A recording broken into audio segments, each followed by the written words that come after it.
Good.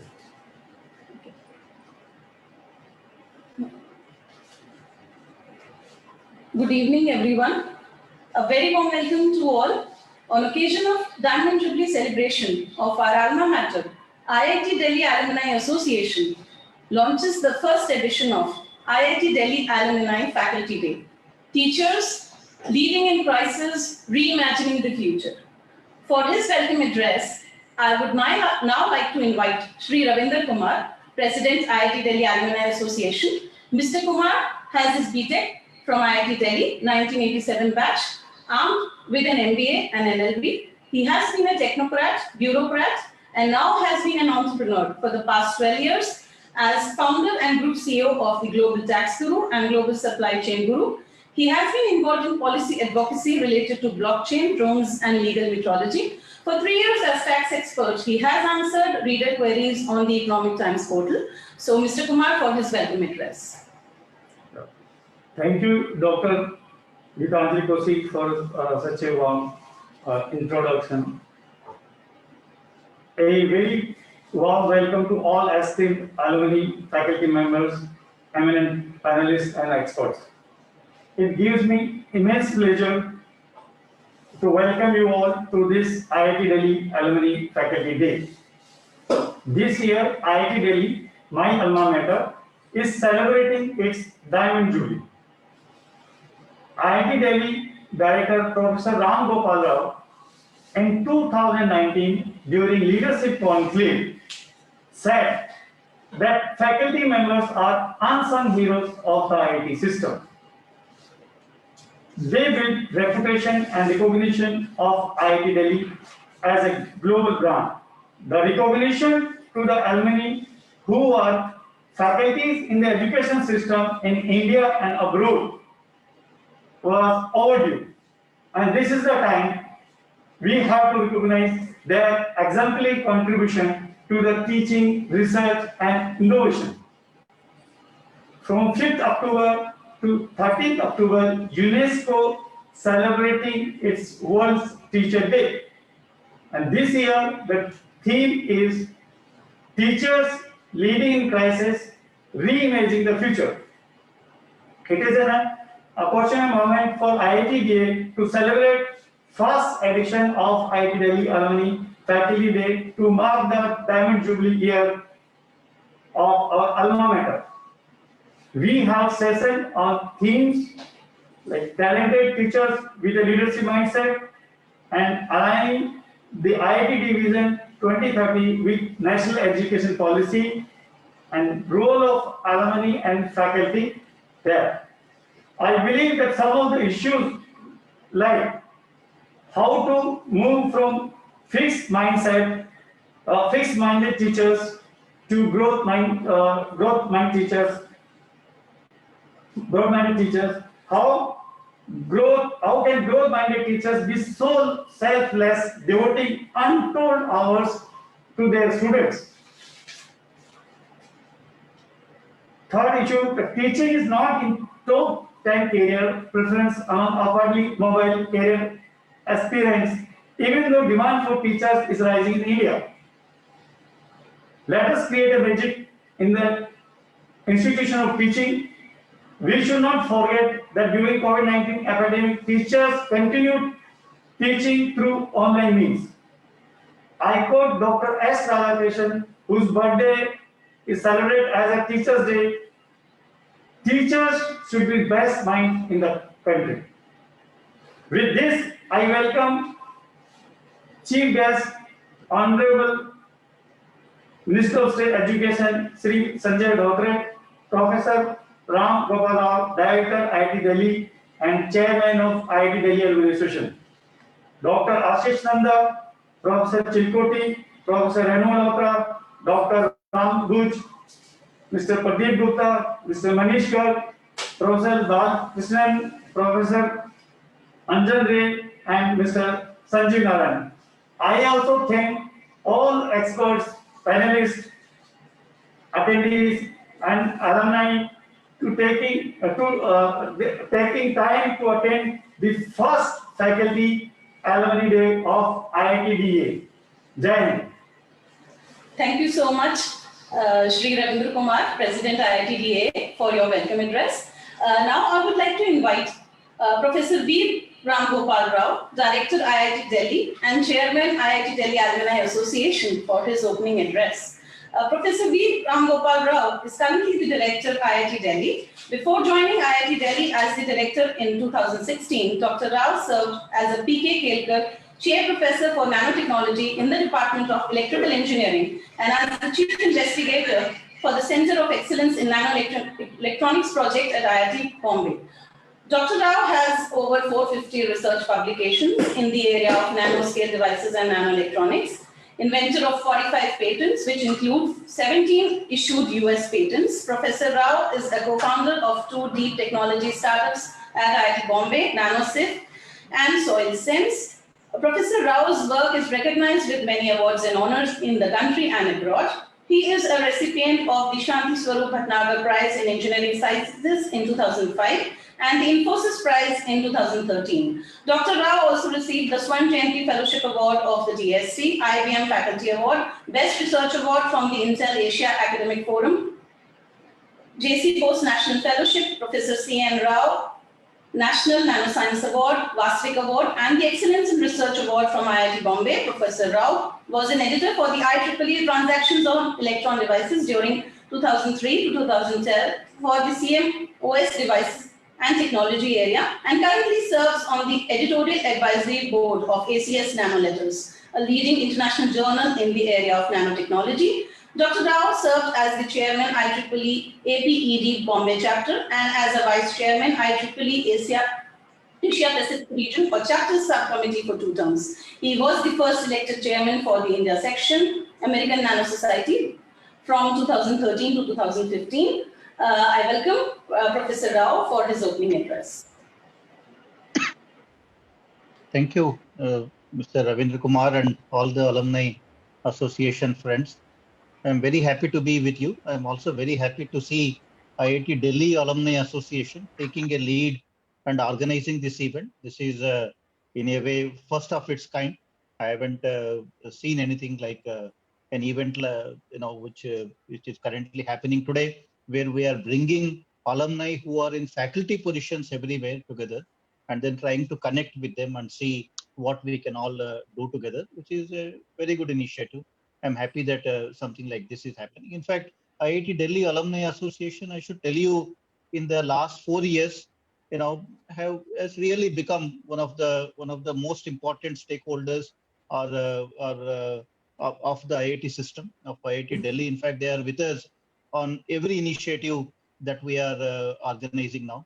And in fact, even during the JEE times, during this pandemic thing, I think they have also come forward and lots of initiatives they have taken. So I think now IIT Delhi Alumni Association and IIT Delhi are becoming, are able to work together. And there are a lot of good things happening now, because of this, and which is a good sign. I think I'm all happy now with the way the IIT Delhi Alumni Association has shaped up in the last few years. If you look at IIT Delhi, I think this is the 60th year of IIT Delhi. And for any institution, there are 3 aspects. You are talking of education as one pillar. I think that is where educational institutions have to play a major role. And IIT Delhi is indeed playing a major role. The second aspect is knowledge generation. When you talk about knowledge generation, you are talking of R&D, the research and development kind of activities. That is the second pillar on which the institutions are going to be judged. The third pillar now, which is becoming very important for us, is the innovation. Now, institutions are also getting judged based on how innovative are we in terms of our outreach to the society and aspects like that.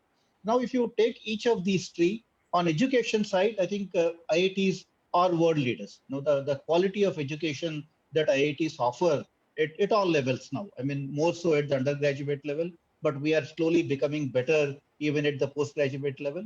And I think the education wise, nobody should complain.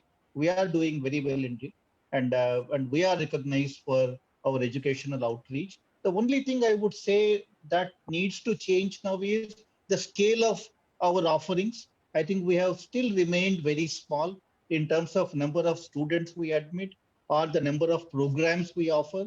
And I think that is where now things are changing. If you look at IIT Delhi, for example, in the last 4 years alone, we have started something like 7 new academic entities. We have started 2 new departments, Department of Design and Department of Material Science and Engineering. We started 3 new schools, School of Public Policy, School for Interdisciplinary Research, and the most recent School for the Artificial Intelligence. And we started 2 new centers, Center for Automotive Research and Tribology, and also a Center for Sensors and Cyber Physical Systems. So now we are trying to expand on our educational offerings. There are also proposals now to start newer schools and centers and start even a joint degree program with All India Institute of Medical Sciences and see how we can even expand on our student base. We are now something like 11,000 students on the campus now.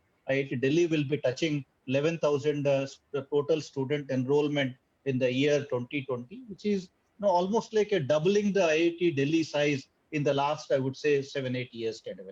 So I think we are growing in all aspects. So education is one thing which is, I can assure you, I think will remain the way it has been and will even go to that next level. So I'm not, saying that this is the end of what we can offer. And excellence has no bounds, no limits. So therefore, we are always trying to become better. And I think that is a path now which is well laid out. On the research and development side, IIT Delhi is also doing very well when it comes to research and development. If you look at the QS rankings or NIRF rankings, any ranking you see, IIT Delhi comes only next to IISc Bangalore.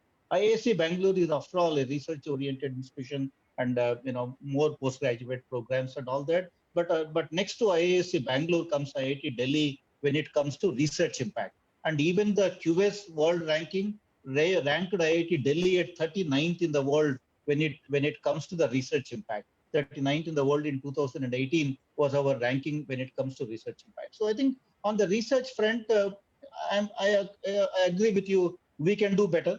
I mean, though we are ranked in the top 100 when it comes to research impact, I think again we can write better papers, more papers in nature, more papers in science, more kind of papers, higher citations. I think again there is no limit. I mean, excellence never can have any limit. So even on the research side, things are getting better. But I would like to see more relevance to our research. I think instead of modeling air quality in London, we should also be able to model air quality in Delhi and try to solve the Delhi air quality problem. That is how the society will look at us very differently, and even our perception will also change when we play a lead role in solving some of these problems that exist in the society.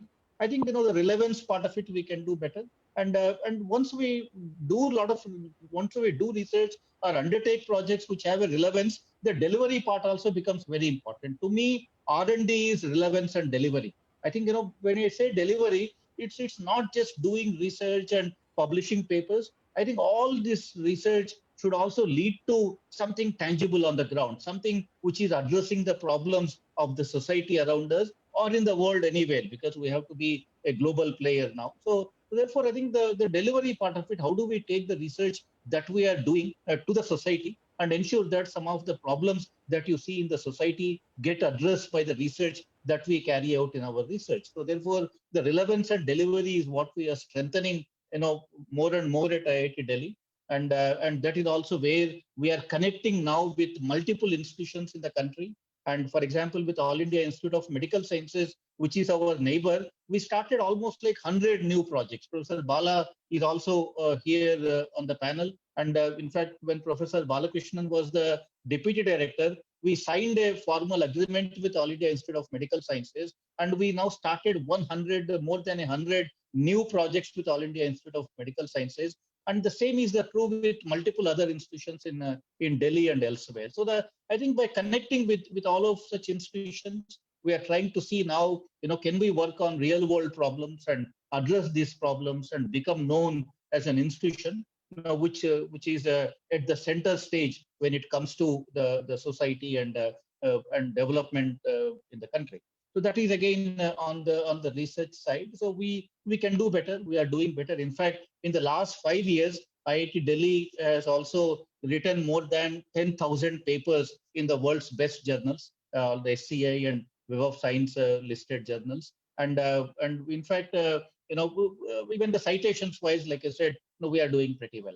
The third aspect is the innovation thing, where how do we take this research to the society, and that is where the innovation needs to play a bigger role. IIT Delhi, traditionally has been doing very well when it comes to innovation. If you look at it, half of the unicorns that have come out of India or Indians anywhere in the world have just come out of one single institution, alumni of one single institution, which is IIT Delhi. I think that is a great thing, and in fact, we are ranked among the top 5 institutions in the world when it comes to unicorn producers. I think our students now have done so well when it comes to entrepreneurship that IIT Delhi is ranked in the top 5 institutions in the world when it comes to the unicorn founders. I think, which is again a great thing. And we are also strengthening the innovation ecosystem on the campus. At IIT Delhi in the last 5 years, I should tell you, we filed more than 500 patents.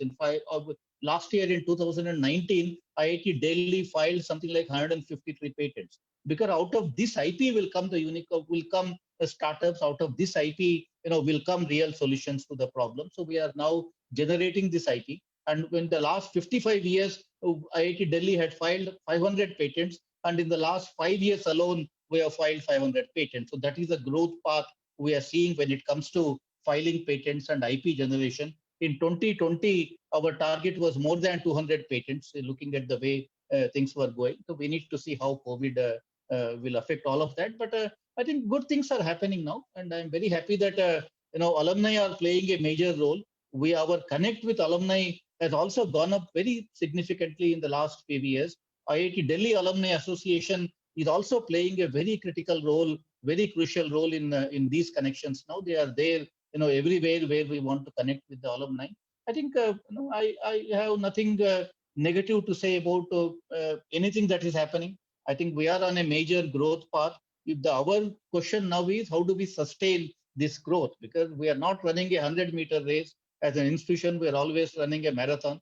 So how do we sustain this growth, and how do we involve all stakeholders in this growth so that the sustenance of this growth will also become possible? And the faculty involvement is very critical in all of that. Like I always said, the faculty are the unsung heroes of the IIT system. And I also said that if the 700 faculty of IIT Delhi, you take them to Ethiopia, they can create another IIT Delhi there. I think this is the faculty members who have built these institutions. And we have also recently started an initiative jointly with the IIT Delhi Alumni Association, a FAN initiative. We call FAN Faculty Alumni Network.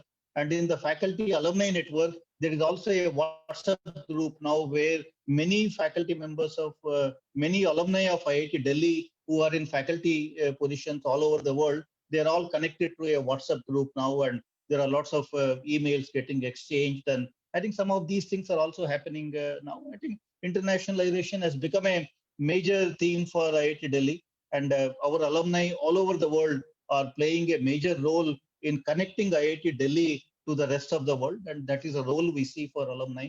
I have also invited alumni of IIT Delhi who are in faculty positions to become adjunct faculty at IIT Delhi. We have started making some such offers in the recent past, and all of you who are in good places in the world, wish to connect with IIT Delhi, we can offer you visiting faculty position, we can offer you adjunct faculty positions, and you can get connected with the institute, and you can co-supervise students. You can write joint proposals. There are a lot of bilateral programs now that India offers with multiple countries, and there, by being part of the IIT Delhi system, you will also be able to, we can create those win-win kind of partnerships. So I think I see many ways through which we can create these win-win partnership between IIT alumni in faculty positions and IIT Delhi. I think, at the end of the day, IIT Delhi will always remain a second home for our alumni. Anytime you want IIT Delhi to do something, we are just one email or one call away. And I think we welcome your participation. We welcome the kind of initiatives that you are taking, and you can count on institution support in all possible ways. We are with you. Let us take IIT Delhi to the next level. And, I am confident, this is a good initiative that IIT Delhi Alumni Association has taken, and let's make this successful. Thank you very much.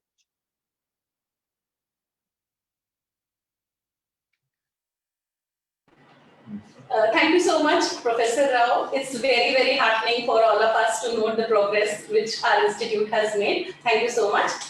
Now, for the keynote address, I would like to invite Dr. Ashish Nanda from Harvard University. Dr. Nanda is a distinguished alumni awardee of IIT Delhi. He is a senior faculty of business administration. C. Roland Christensen, distinguished management educator. He was a director of Indian Institute of Management, Ahmedabad. Before joining the institute, he was Robert Brosher Professor of Practice at Harvard Law School for 7 years, and earlier he was a Harvard Business School faculty member for 13 years. His research, teaching, and advisory work focus on leadership, particularly in the context of professional services and institutions of higher education. Besides numerous professional accolades, he was awarded President's Gold Medal at IIT Delhi in 1981 and Director's Gold Medal at Indian Institute of Management, Ahmedabad during 1983. So I invite Dr. Ashish Nanda for his keynote address. Okay, thank you so very much for that detailed and very, very positive introduction. I'm delighted to be here.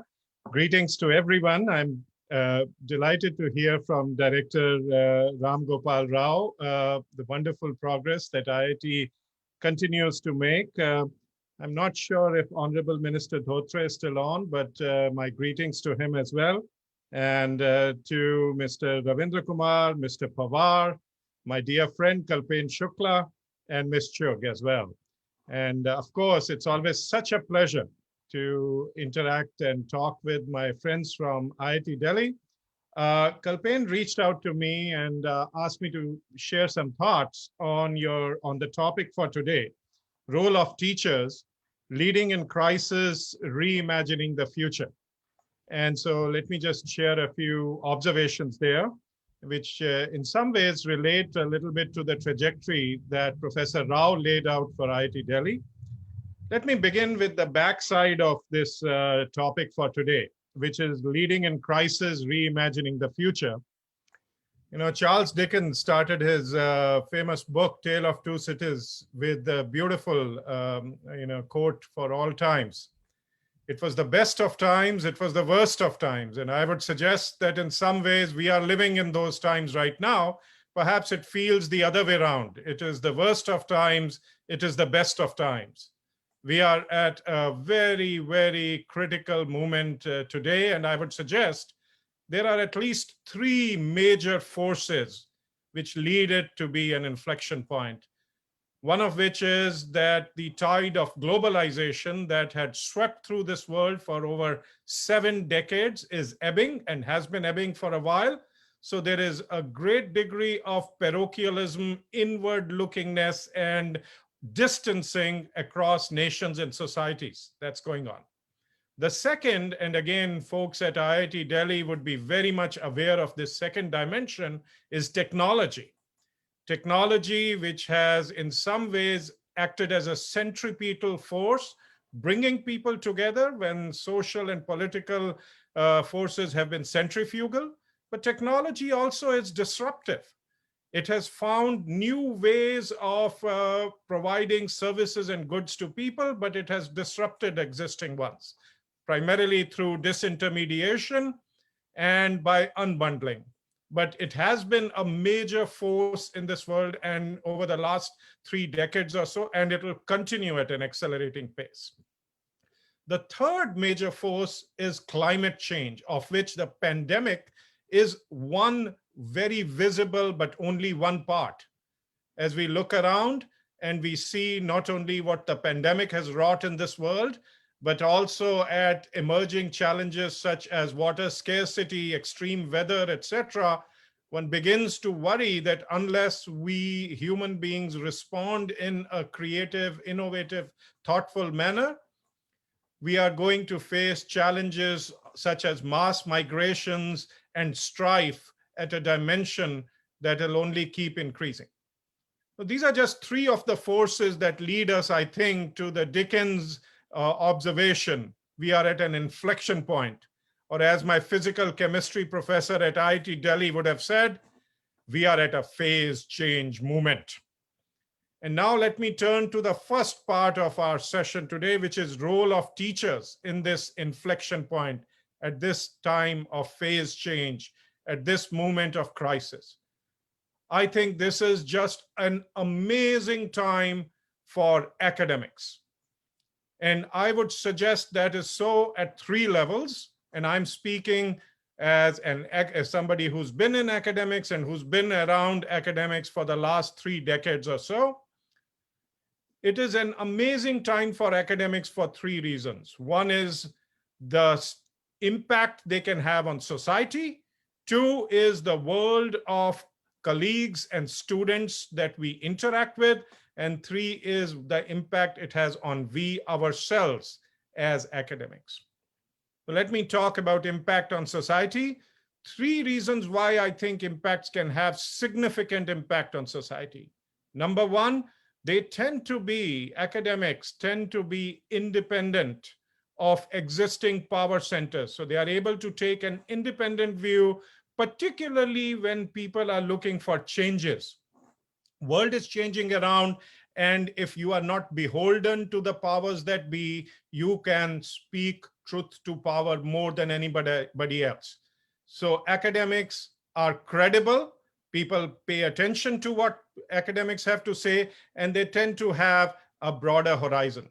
So if we are seized with what the current movement means, and in our research and in our teaching, we focus on that, we can have a significant and quite extraordinary impact on society, more so than at other times. The second consequence I would suggest for academics is at the level of colleagues and students. If any, those of us who are in academic institutions over the last several months and perhaps even the last couple of years, even though the pandemic has changed the way we are able to interact and distanced us some, there is an excitement and energy about the challenges that we are facing and how we are confronting them, the world we are trying to conjure up anew. And in our research, in conversations with students, in thinking about where we should head from where we are today, there is a degree of energy and possibility that exists only when you are at inflection points. And then comes the third, at the level of the individual themselves. I feel, and I don't know how you do, I feel I am most alive when I'm learning new things. And this is a great opportunity for academics to learn new things, to make new discoveries, new inventions. And so I think the topic for today, role of teachers, and I've expanded teachers to researchers and teachers, role of teachers in a moment of crisis, when you have to reimagine the future, extraordinary opportunity. And so I am just thrilled and delighted that you are spending this evening here in Boston. It is a lovely fall morning, but entire half day to focus on this topic. And I'm really thrilled that you are talking, at least going in depth in two dimensions. The first one of which is talented teachers and leadership mindset. To me, I think this is a very critical question as you look to the future, what kind of leadership we take and how teachers can have an impact on students, but also on society around. And the second one, talking about reimagining the future, the IIT Delhi's vision, Director Rao shared with us key elements of that, but how that relates to our nation's, India's national education policy. And again, this is forward-looking, and I would suggest this is a wonderful moment to be doing a check on the path we are hoping to follow. On balance, I have one more hope, which is that some of the younger folks who are thinking what career to take, think of taking academics as a career. This is wonderful moment to dedicate yourself to this profession, tremendous possibility of impact. And let me end with a small quote from Shakespeare that I have held before me in moments of change. What's past is prologue. What's to come is in your and mine discharge. It is up to us, and particularly up to those of us who are committed to academics, to chart the path to the future. My best wishes for this seminar. I look forward to attending some of these sessions. Thank you very much. Thank you so much, Dr. Nanda, for your remarks. And now I would like to invite Mr. Ravindra S. Pawar, Chairman, NIIT, and Distinguished Alumni Awardee, IIT Delhi. Mr. Pawar is the Chairman and co-founder of NIIT Limited, a global leader in skills and talent development, and founder of the NIIT University. Acknowledging Mr. Pawar's contribution to the IT industry in India, he has been awarded the country's prestigious civilian honor, Padma Bhushan, by the President of India in 2011. Actively involved in India's key chambers of commerce, he has also led several ICT industry initiatives, including NASCOM, during 2011 to 12 as its chairman. Currently, Mr. Pawar is the chairman of NASCOM's Cyber Security Task Force that has been set up in response to the Prime Minister Narendra Modi's vision to see India emerge as a global hub of cyber security products and services. Mr. Pawar served as a member on the Prime Minister's National Council on Skill Development from 2009 to 2014 and has also been a part of the PM's National Task Force, commissioned to develop India into an IT superpower. He is a fellow of the Computer Society of India and is a distinguished fellow of Institution of Electronics and Telecommunications Engineers. Mr. Pawar's contribution have been widely acknowledged, and he has been conferred prestigious awards like Distinguished Alumnus Award at IIT Delhi in 1995, the IT Man of the Year by IT Industry Journal Data Quest in 1998, Master Entrepreneur of the Year by Ernst & Young in 1999, Madhav Award in 1999 at the Scindia School Gwalior, Lifetime Achievement ICT Award 2019 by Data Quest. He is on the board of governor of India's premier institutions, the Indian School of Business, Hyderabad, and the Scindia School. He has also served on the boards of IIT Delhi, IIM Bangalore, IIM Udaipur, and has been a member of the University Board of Delhi University. So with these words, I would like to invite Mr. Rajendra S. Pawar for his keynote address. Mr. Pawar, please. Thank you so much for this very long introduction. We could have saved the time and discussed more important things, but thanks nonetheless. First of all, I want to congratulate our alumni body for taking this initiative. Very timely, very important, and particularly at a time when we are looking at the national education policy, which brings the teacher right at the center. I want to start also by expressing how proud we all are as alums of Professor Rao, who's taken many, many initiatives. I've had the occasion to chat with him a number of times, and we are fortunate that he's with us and leading a very large number of very powerful initiatives, which keeps IIT Delhi right on top. I was just quickly running through the list of attendees. I could only see one of my teachers, that's Professor Prem Brat. So let me start by paying my tribute to him. We did not a lot of naughty things in his class, but he was very much connected to students. So much so that almost 25 years ago, he asked me to come and take some classes in LT7, which I carry fond memories of. So Professor Prem Brat, thank you so much for doing all that you did for me and my batchmates. But I do want to pay tribute to a few more of my teachers, because at our time, from our time, there isn't anyone who is active as faculty or no alum faculties around from my group. But I do want to spend a couple of minutes because the tribute is to faculty, and I know it's to alumni faculty in particular, but I would like to give a tribute to a few people who shaped me very significantly. Professor Indiresan, P.V. Indiresan, I remember when we presented Vision 2020, after doing a lot of work, and he was in the audience, and we said that we want in the next so many years to be among the top 5 in the world and so on. And when his turn came to speak, in his characteristic way, he said, "You people have disappointed me. Why didn't you say number 1? Characteristic, Professor Indiresan.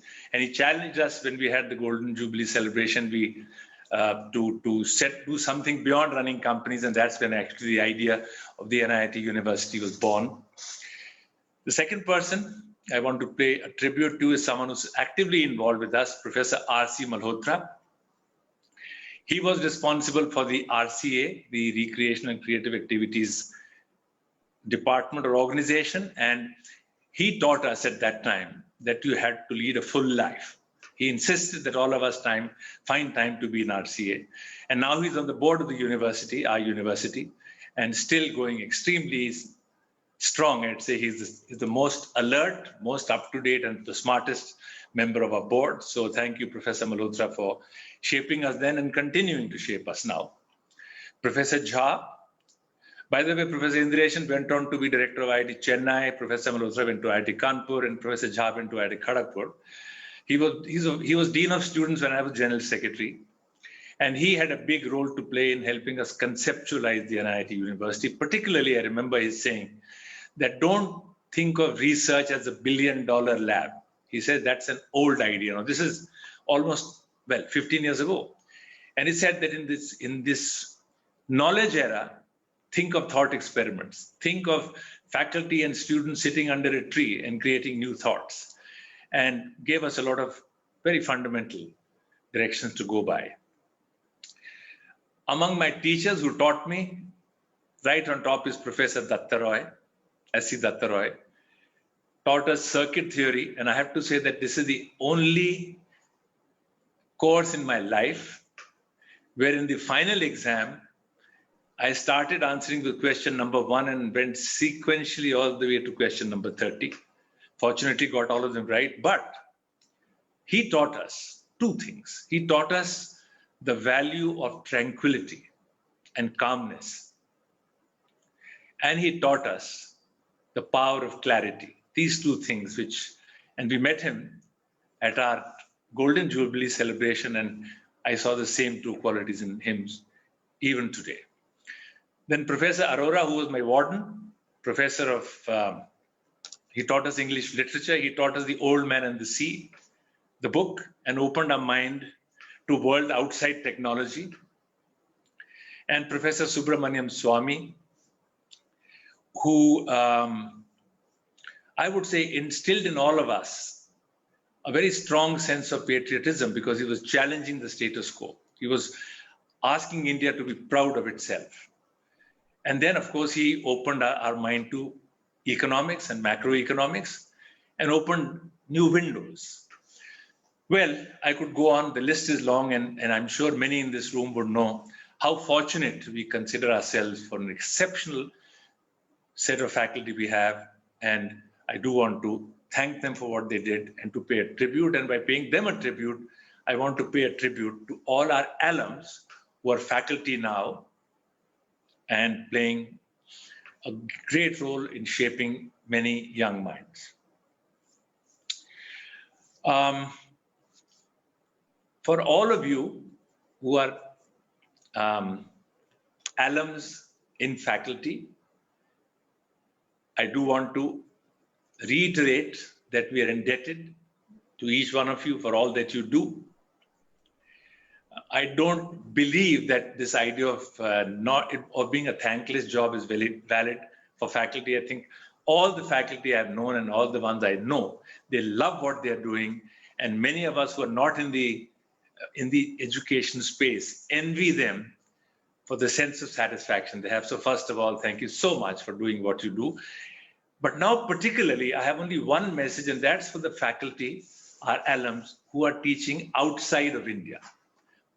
I just wanted to reserve 3 minutes that's left of my 10 minutes for them to say that now we need you back in India. That's the only one message I want to give. And there are many reasons, but let me just give 3 very compelling reasons why you would find it meaningful. Not just that we need you here, but why you would find it meaningful. First of all, and I don't need to elaborate on that India is in its ascendancy. I see the 21st century as India's century. I like to call it the century of the mind. And where else in the world do we have the depth and width of knowledge about the mind that we have in India? So come back, because you have to build on that. That's the first reason. The second reason is this 21st century is seeing an explosion in new universities. In the government system itself, we have more and more IITs, IIMs, triple ITs, IISCs, AIMS, IISERs, and so on. In the government system, a huge explosion which needs outstanding faculty. But even outside the government system, we are beginning to see that the action of philanthropy, that people who now generated wealth post the liberalization process have started engaging in the process of contributing to building institutions. And you are aware, all of you are aware of many of them, whether it's Shiv Nadar, it's Azim Premji. I can go on with the names, it's a very large number. The TOI group with the Bennett University, the Munjals, the Hero group with the Munjal University, our own initiative of NIIT, both Vijay and I and Rajendran, founders are from IIT Delhi. Many more like this. And then, of course, the new idea of the institutes of eminence. Again, you would be aware of that. You know, whether it's a Reliance or the Bharti group, there's a huge explosion happening at this time in the creation of new universities. And pretty much like in the 60s, we saw the creation of the IITs and the huge excitement, which brought back so many of our bright students from India. I call upon all of you to see this as a terrific moment. And I noticed that Ashish said that in the deglobalization period, it's a time for countries to hunker down into themselves. So while I know that all of you are now naturalized citizens of your countries where you live, but I do want you to think of at least connecting virtually to start with. Today, you can do that today. COVID is making it happen. Please start giving part of your time right now. For those who are at very senior positions, find it difficult to move. But those who just started out, finish your PhDs and starting to teach, I guarantee you this is a better time for you to be here than to be wherever you are. And of course, mid-career, I know it's very, very difficult. You're doing your basic work, you're too busy, but slip in that 1 hour early morning or late night to be teaching large groups of students in your country.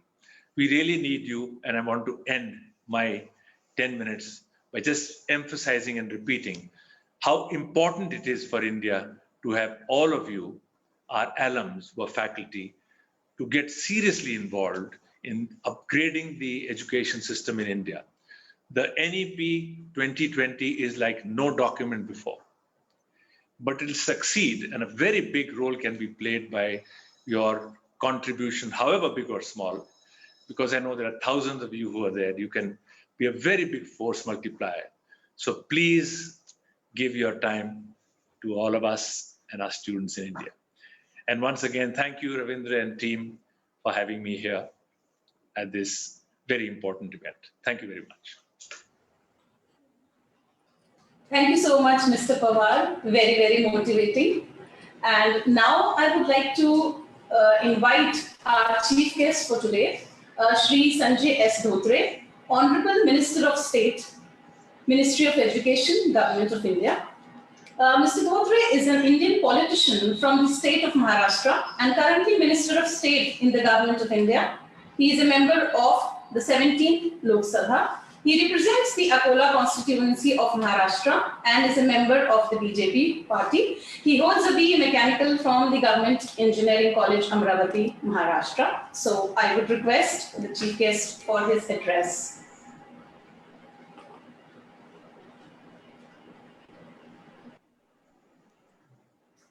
Ramgopal Rao, Director IIT Delhi and Chairman of IIT Delhi Alumni Association. Shri Ravindra Kumar, President IIT Delhi Alumni Association, and dear IIT Delhi alumni, it is indeed a matter of great happiness for me to join here with some of the brightest minds of the country. At the onset, I congratulate you on the occasion of IIT Delhi Alumni Faculty Day and extend my greetings to all. Here I can see a unique combination of top-class institutions like IIT Delhi and its highly successful alumni and faculty members. IIT Delhi has been our premier institute. It is a powerhouse of entrepreneurial talent Today, we see the IIT Delhi alumni at top positions of leading organizations in the world. Many of the flagship companies are owned by them, started by them, promoted by them, and they are ever ready to support their alma mater in their own unique way. I must mention here that last year, in graceful presence of Honorable President of India, the IIT Delhi Endowment Fund was created. This is really inspirational and has motivated many other institutions. Talented and motivated faculty members play a highly important role in the success of any institutions and the students. This is true with IIT Delhi also. I had many opportunities in the past month to witness this. During COVID pandemic also, IIT Delhi faculty members designed and developed one of the cheapest COVID-19 detection kit. Many such technological breakthroughs are achieved by the institution under the able guidance of the faculty members. To support this, an equally vibrant ecosystem is also needed, and that is why under the dynamic leadership of our visionary Prime Minister, Shri Narendra Modi ji, and able guidance of our Educational Minister, Dr. Ramesh Pokhriyal Nishank ji, our ministry has brought in the National Education Policy 2020. It is the most comprehensive, transformational, and futuristic policy document in educational history of this country. We recognize that the teacher must be at the center of the fundamental reforms in the education system. The new education policy endeavors to re-establish teachers at all levels as the most respected and essential member of our society, because they truly shape our next generation of citizens. It endures to do everything to empower teachers and help them to do their job as effectively as possible. The new education policy guides us to recruit the very best and brightest to enter the teaching profession at all levels by ensuring livelihood, respect, dignity, and autonomy, while also instilling in the system basic methods of quality control and accountability. My dear friends, the world and the India too is changing at much faster pace, thanks to the innovations happening in every field of economy and life. Young innovators have changed the face of technology-enabled economy, especially in the recent years. The Digital India campaign launched by Honorable Prime Minister Adharaniya Shri Narendra Modi ji has unleashed a wave of innovation in technology field. The vibrant startup ecosystem is being built up on solid foundations of innovation culture. To make our nation Atmanirbhar, we need to have broader and diversified innovation culture in our higher educational institutions. Along with the traditional and new technology, important fields like agriculture, environment, health also requires the attention of young innovative minds. I urge you to encourage them to think about the innovations that can reduce the farming cost and maximize the gain of our farmers, while protecting the quality of soil, water, air, and environment. Let the students think about the existing problems in various fields and also even in the nearby locality and try to develop innovative, affordable solutions. With the help of technology, collaborate with other like-minded institutions for exchange of ideas. Involve industry leaders, venture capitalists, and give the students the much required insight from the experienced mind. I am sure that you all will work in this field also.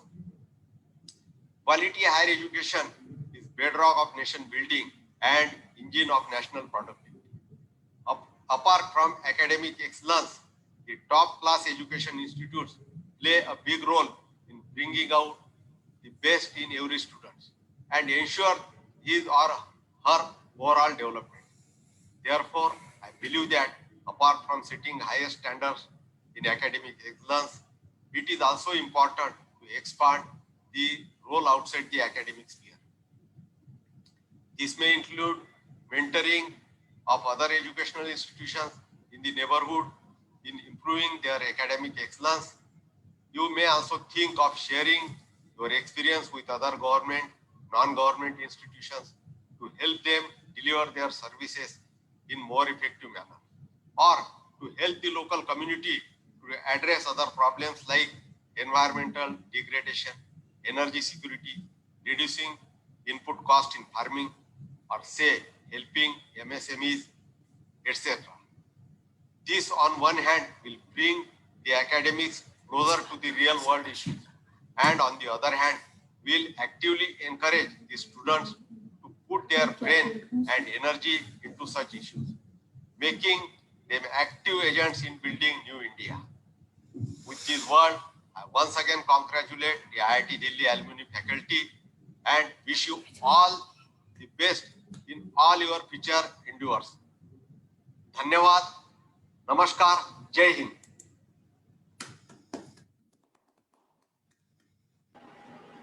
Thank you so much, Honorable Minister, for your address. Now, we would like to play the video of IIT Delhi Alumni faculty, a very popular faculty member, Professor S.K. Gulati. He happens to be the first faculty who later became an alum. So this is on popular demand, Professor S.K. Gulati.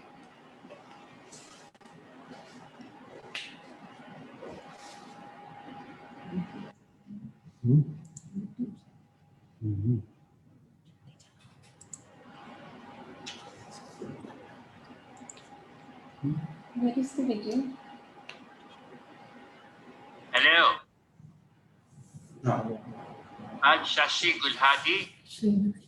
I joined IIT as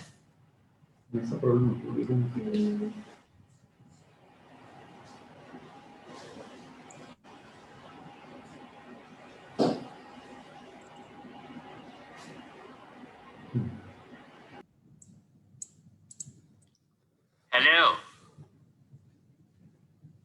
I'm Shashi Gulhati. I joined IIT as a lecturer in 1963, and then 10 years later, after registering as a part-time PhD scholar, I obtained my PhD in 1973.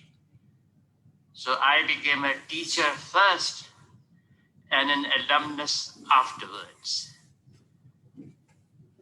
Spent almost 40 years at IIT.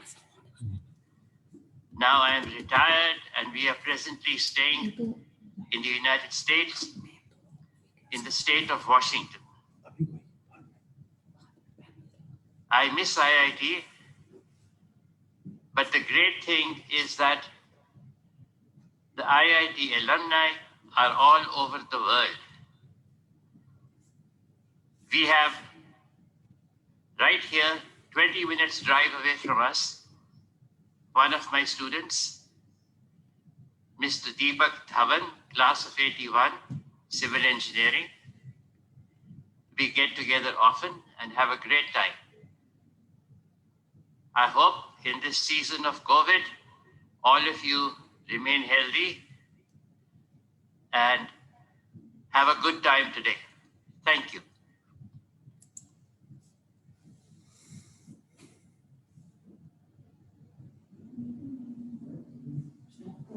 Good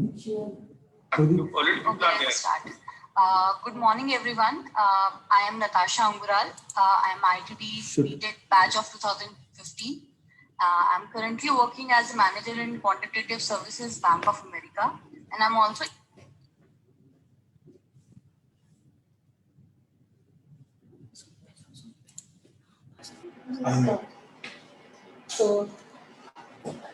So once again, welcome you all. So now we'll be starting with our panel discussion. The first panel discussion is on talented teachers with a leadership mindset. And our moderator is Mr. Pradeep Gupta, Chairman, Cyber Media Group, and also a distinguished alumni awardee. Mr. Gupta is a Distinguished Alumni Awardee of IIT Delhi, Helen Keeler Award for working in the disability sector. He is a BTech IIT Delhi batch 1975 and MBA from IIM Calcutta 1977. He is Chairman of Cyber Media and co-founder of Indian Angel Network, Chair of the Alumni Trust, and on the board of the IIM Calcutta Innovation Park. He is the Global Trustee of TIE and on the board of UTI AMC and UTI Capital. He has been the past president of Pan IIT India and Association of the Indian Magazines. He has been on the boards of IIT Mandi, Indian Newspaper Society, IIT Delhi Incubator, etc. So once again, a very warm welcome, Mr. Pradeep Gupta. For the panelists, we have three panelists. Professor Ashutosh Chilpoti is a Distinguished Alumni Awardee of IIT Delhi. He is the Alan Cagno Professor and Chair of Department of Biomedical Engineering at Duke University. His research in biomolecular engineering and biointerface science focuses on the development of new molecular tools and technologies that borrow from molecular biology, protein engineering, polymer chemistry, and surface science. He is Fellow of National Academy of Inventors as well as Fellow of American Institute for Medical and Biological Engineering. Once again, welcome you, Professor Ashutosh Chilpoti. Our next panelist is Professor Renu Malodra, a Distinguished Alumni Awardee of IIT Delhi. She is Louis Foucault Marshall Science Research Professor and Regents Professor of Planetary Sciences at the University of Arizona. She earned her MS in Physics from IIT Delhi and her PhD in Physics from Cornell University. She has revolutionized the understanding of the history of the solar system by inferring large-scale orbital migration of the giant planets to predict the existence of the Plutinos in resonance with Neptune. She directed the theoretical astrophysics program for 5 years. She is recipient of honors and awards from International Astronomical Union, the Harvard Smithsonian Astrophysical Observatory, Cornell University, and University of Arizona. Welcome, Professor Renu Malodra, today to the panel. And our next panelist is Dr. Brownwood. He headed the Natural Sciences section at the UNESCO office in New Delhi. He has a master's in botany with specialization in forest ecology and soil science and a PhD in life sciences.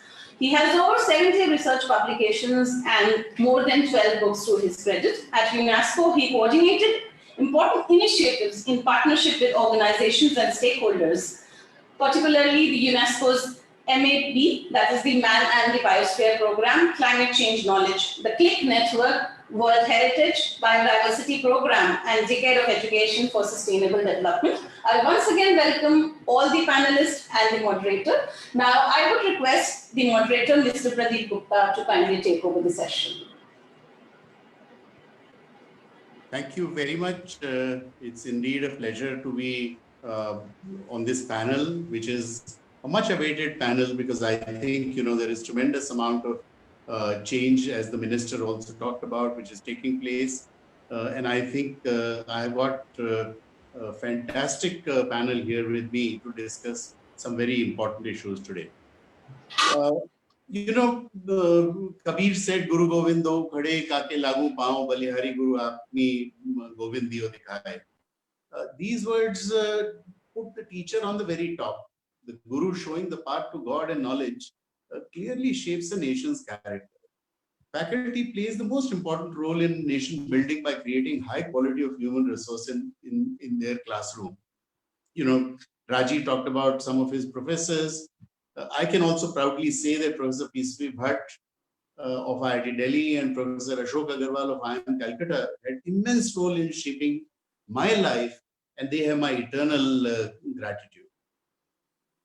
I'm very happy that Minister Dhotre talked about the focus coming back on faculty, and it is necessary because if I look at the Kothari Commission in 1966 said of all the different factors which influence the quality of education and its contribution to national development, the quality, competence, and character of teachers are undoubtedly the most significant.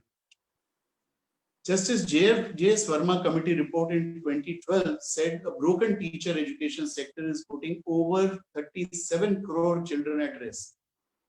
The NEP 2020 also exhorts that teachers truly shape the future of our children and therefore the future of our nation. So I'm happy that this focus is moving back to the faculty, which is something which is very, very vital and very, very important. Unfortunately, the reality is different. Poor employment conditions, lack of current knowledge, low motivation levels, absenteeism, lack of commitment. A lot of these things have been talked about by the NEP 2020. Recognizing the power of the teacher has put in place systemic reforms that would help teaching emerge as an attractive position of choice for bright and talented young minds. It proposes several reforms to empower teachers and restore the high respect and status to this profession, hoping that it would eventually attract the best minds and talent to choose teaching as their profession. With the above framework, today's panel discussion on talented teachers, leadership mindset, and quality education becomes highly relevant. Given that we have 30 minutes, my panelists have all agreed to have it as a very interactive discussion with each remark between 2 to 3 minutes to the questions that I will pose to them. Let me start with Professor Ramboj.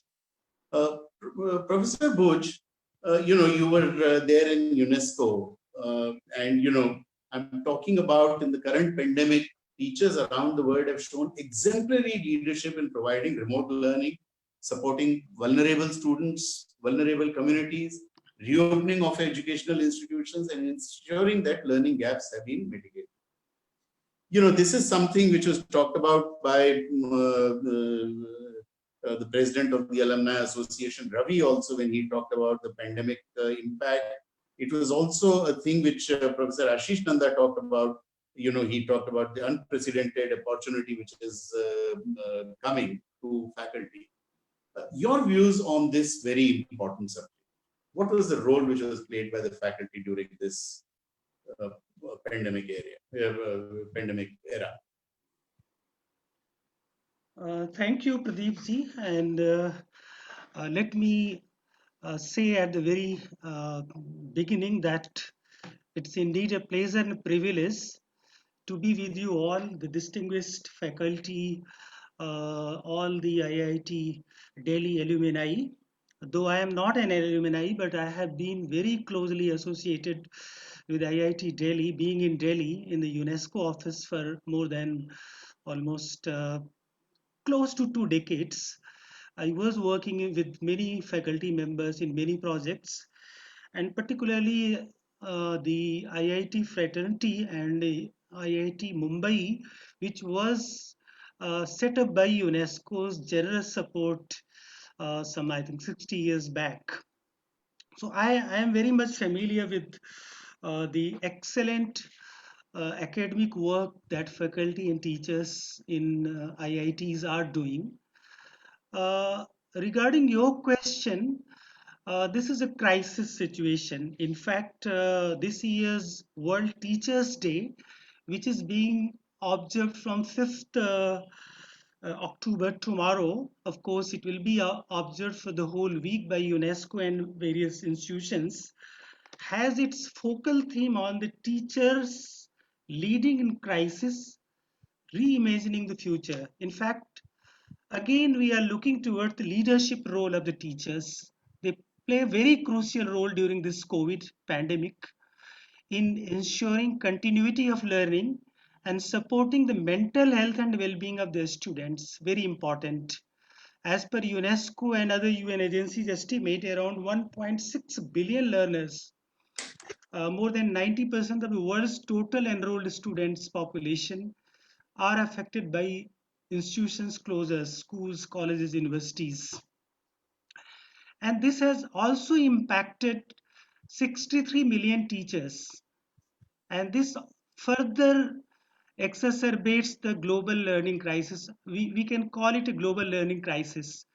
But teachers have shown tremendous leadership and innovation in ensuring that learning never stops.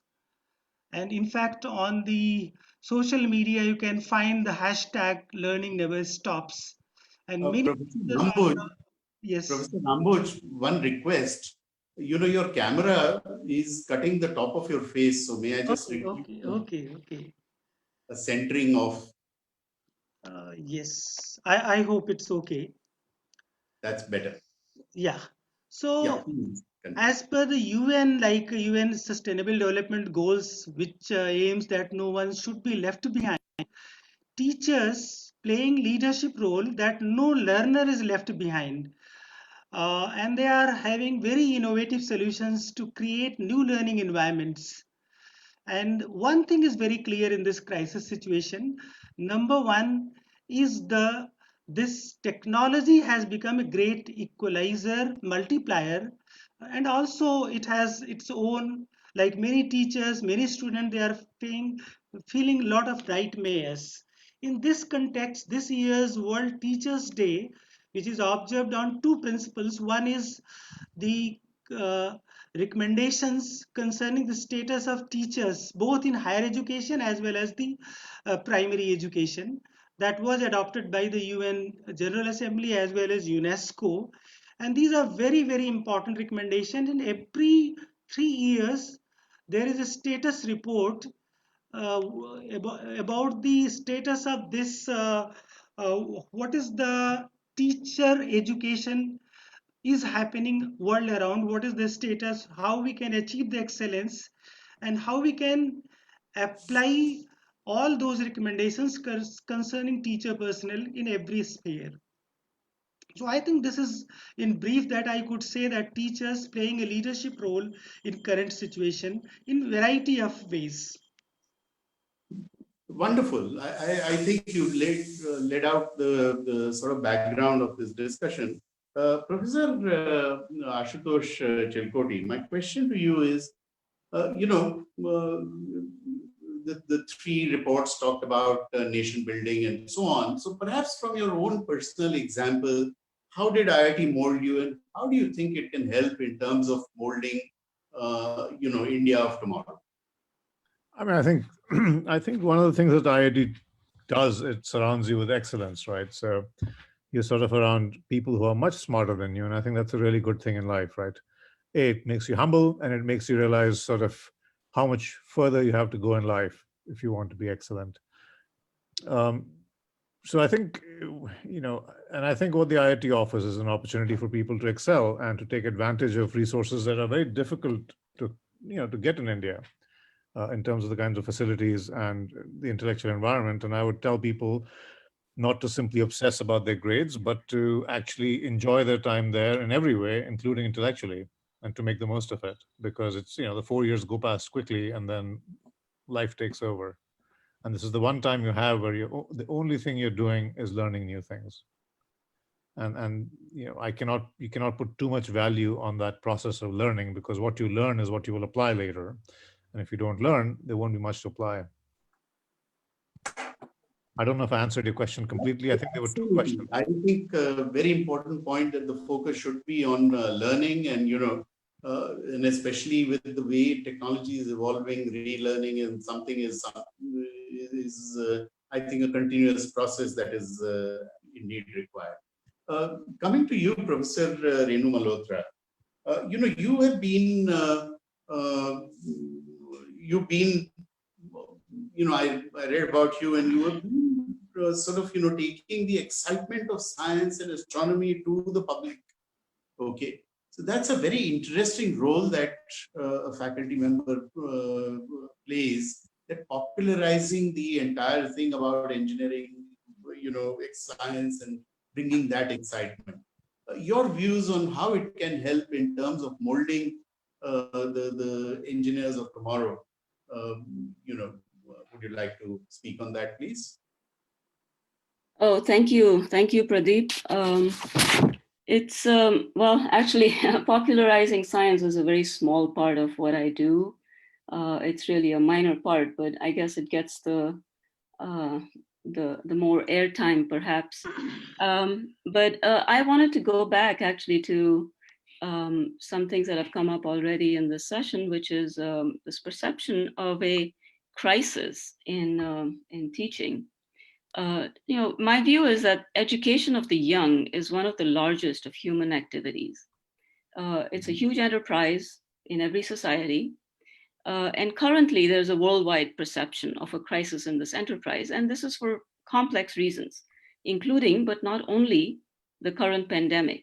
The current pandemic has challenged the delivery of education. But it also, the crisis also present, for the various reasons, it also presents an opportunity to re-examine the foundations of the education enterprise, to reimagine its purpose and its structures in the context of modern times, of modernity, of modern technology, and so forth. And in thinking about the broad purpose of education, it seems to me the purpose is not merely to facilitate making a living, which the IITs do very well for their graduates. It is also the making and shaping of lives, and indeed of society and culture. And what I've observed amongst the many students that have passed through my classes, as well as students like those who come to the IITs, there's this commonly held desire for a transcendent purpose, one that gives meaning to their work. My own discipline of space science has actually answered this need in many ways over human history. And I wonder if it has a place in engineering schools like IIT Delhi. I would like to, I would be tickled to see space science having a place in engineering education. Certainly space science and space travel and space technologies are a hot field now. And IIT Delhi does not have a footprint in that. A few, I think there's one or two IITs that do. And it would be wonderful to see space science represented even as a cultural aspect of what engineers in the IITs learn. So I just wanted to make that point. Thank you. Absolutely. And I think it's very important, and you have shifted the focus, not just from the nation, but what specifically can be done in terms of changes at IIT Delhi. And so I go back to you, Ashutosh. You have seen the pedagogy in India, you've seen the education pedagogy internationally. There are cultural differences also. So given those, what exactly are some of the things that we should inculcate here to make a very effective pedagogy in terms of what sort of changes would you suggest to IIT Delhi? I would say less emphasis on people excelling in timed tests. Timed tests are irrelevant in life. In life, time is rarely, it's not as if whether you solve that problem in 15 minutes or 45 minutes is really going to matter, right? Very much. And I think, at least in my time, the IITs were all about time tests. And that's, it bears little relationship to reality, to the actual pursuit of science. Of course, you can't take infinite time to solve a problem, but you do have more time than the system permits. And I think also open-ended learning. I think even now I see with some Indian students, it takes them a while to be told that they're absolutely free to think and just do, just go into the lab and do things, make things happen. I think teaching them that there is never an answer in science, really. All answers are provisional, all technological solutions, there's a next one waiting around the corner, and you can't wait for perfection, just go in and do the best you can. So I would say, yes, less emphasis on reliance on time tests to assess performance, more projects, more working with your hands. I think thought experiments are great, but some of us are empirical scientists. We actually have to build things, and learning how to make things in the lab, whether it's a molecule or whether it's a device, is really, really important. And to instill a sense of adventure. I mean, science is an adventure, and that's what makes it so fun. And I think if we can instill that in the young people, we will get more people into science who want to be scientists. And I use the word scientists broadly. I mean, also engineers who do research. Yeah, you also talked about relearning. Now, very important part of the pedagogy is also to ensure that, curriculum keeps on changing, keeps on getting modified, and so on. Some views on that, please? I think this is where research institutions play a big role in redefining or the evolution of pedagogy. Otherwise, curriculum become completely static. So it's important to make sure that things that are at the forefront of science within a certain number of years enter the curriculum, not just in textbooks, but also in how we teach them practically, right? In terms of the kind of labs they do, the kinds of research projects we offer undergraduates. I think one of the great things in American universities is the very large number of students who do research. I have students who join my lab as freshmen in year one, and they do 4 years of research. And they often end up as a co-author on a paper, as a second author on a pretty decent paper. And they have such an advantage, such a leg up over students who have never done research, because what they have learned in the lab after being there 4 years is just enormous. And some of them have told me that, their parents paid for a very expensive Duke education, but the most valuable thing was to hang out in the lab for 4 years. It became kind of a second home, physical and intellectual. And they felt like they learned far more from the practice and pursuit of science than from their classes. And I think we need to do more of that everywhere. Bring more of the practical applications and so on. Okay, Ram, we talked about one of the things that we are talking about today is the leadership mindset, and you also alluded to that. Ram, my question to you is that, how can we inculcate this leadership mindset? How can we demonstrate? What is it that IIT professors can do in terms of taking a leadership role? Professor Rambuj? Unmute myself, sorry. As I was telling about, we have several initiatives with the higher educational institutions all over the world. And UNESCO has experience, and with that experience, how to, in fact, create those excellence, the professionalism, the expertise, the knowledge with the specialized skills, as Professor Asutosh was telling just now. In fact, we have launched Education 2030, a task force. It's an international task force, and where its education is being reoriented towards solving the real life problems, real life issues. Say, for example, we have centers of excellence, which we call as regional centers of expertise in various institutions on climate change, on sustainability, on disaster risk reduction, and several. Biodiversity is one of the areas. These are some of the areas which are hot topics now. In fact, in the beginning of this year, the World Economic Forum, they identified 10 critical areas or the topmost priorities for the coming decades, and all the top 5 priorities were environmental sustainability. So I think the professionalism and institutional development must be oriented towards that. This is what the Education for Sustainable Development, the 2030 agenda that UNESCO and many UN agencies were to launch this year, a 10-year framework.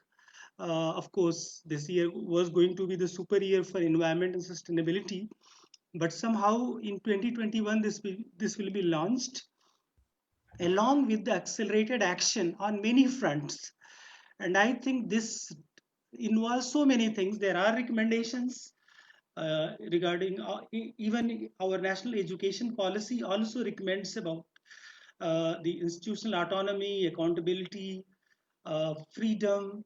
They call about the liberating the education from whatever the traditional systems, how we can, these could respond to the current, in the current context when large disruptions are happening. And COVID-19 is one of the greatest disruption currently. So similarly, how these the education, particularly higher education, can respond to these global as well as local challenges is the need of the hour. And in that context, there are several frameworks available internationally, as well as many institutions, they have evolved their own framework. I think this is a process, and teachers are playing a leadership role in that.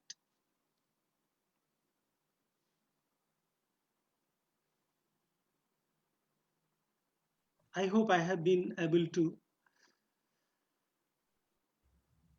do some justice to your question.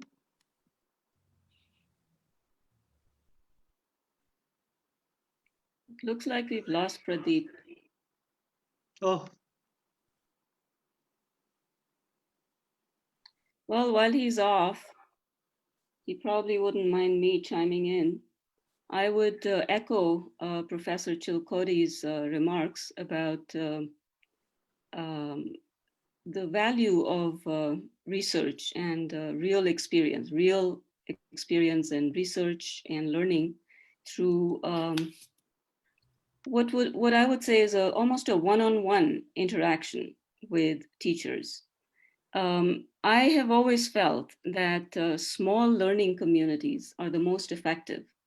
Institutions structurally are prone to grow and become bigger and bigger.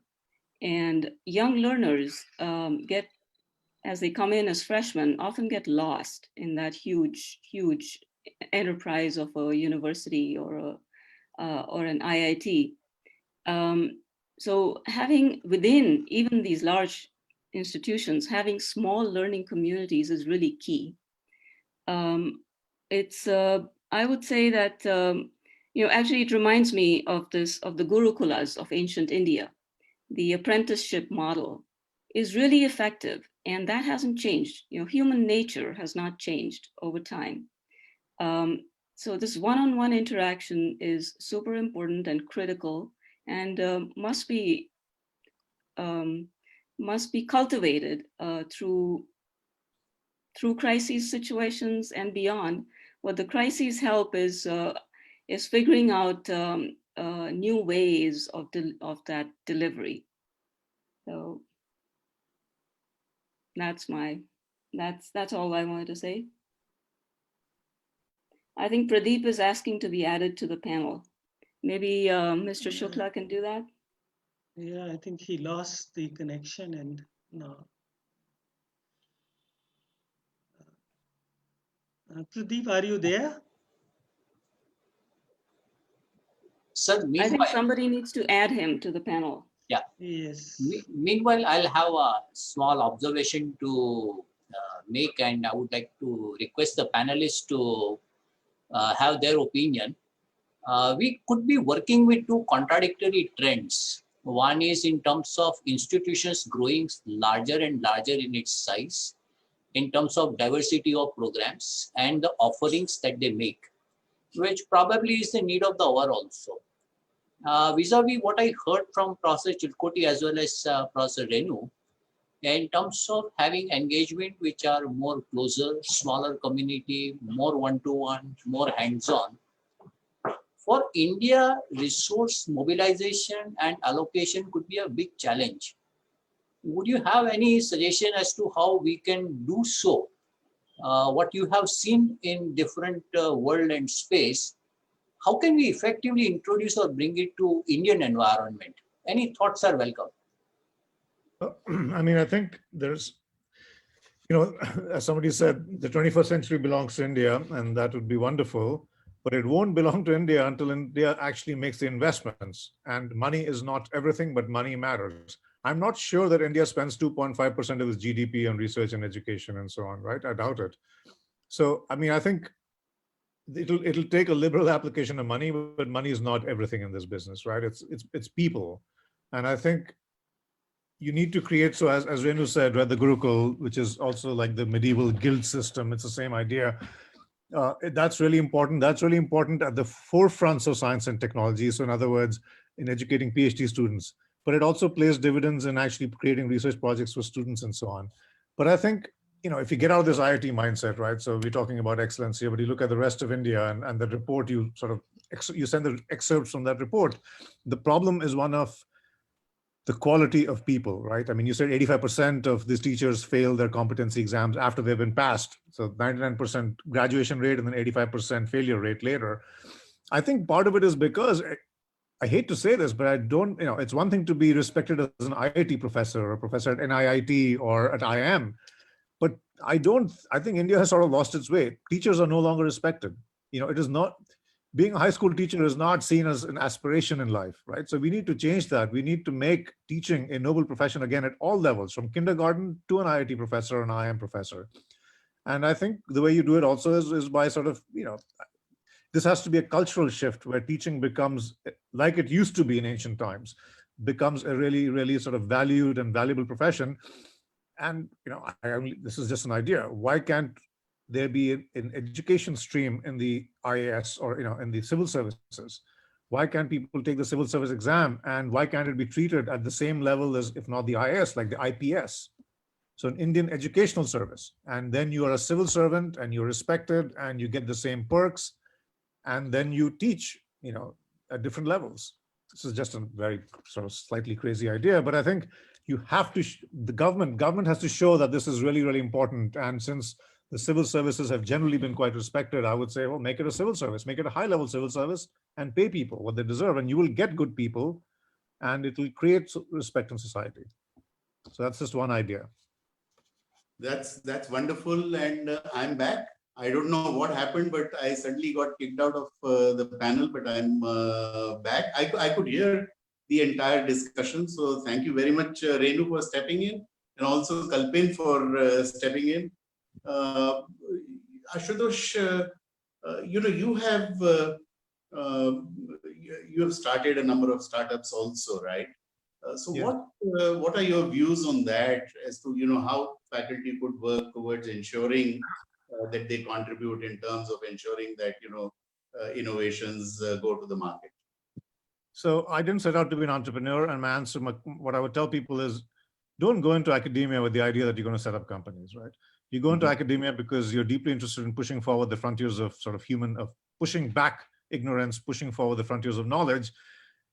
And some of the people engaged in this will do the kind of applied work that will lead to a company, but many others will not, right? I mean, if you do astrophysics, there may never be a company in your future, and that's just fine. I mean, we need people doing astronomy and astrophysics, or particle physics, or pure math doing topology.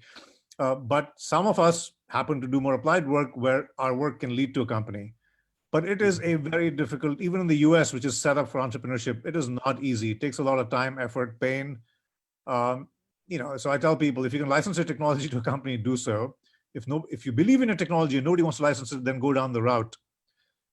For entrepreneurship to succeed, you need an ecosystem. And I think it's good to see that the IITs in India are developing an ecosystem. And the ecosystem really is, you need sort of the right kind of people around you who do more than the science.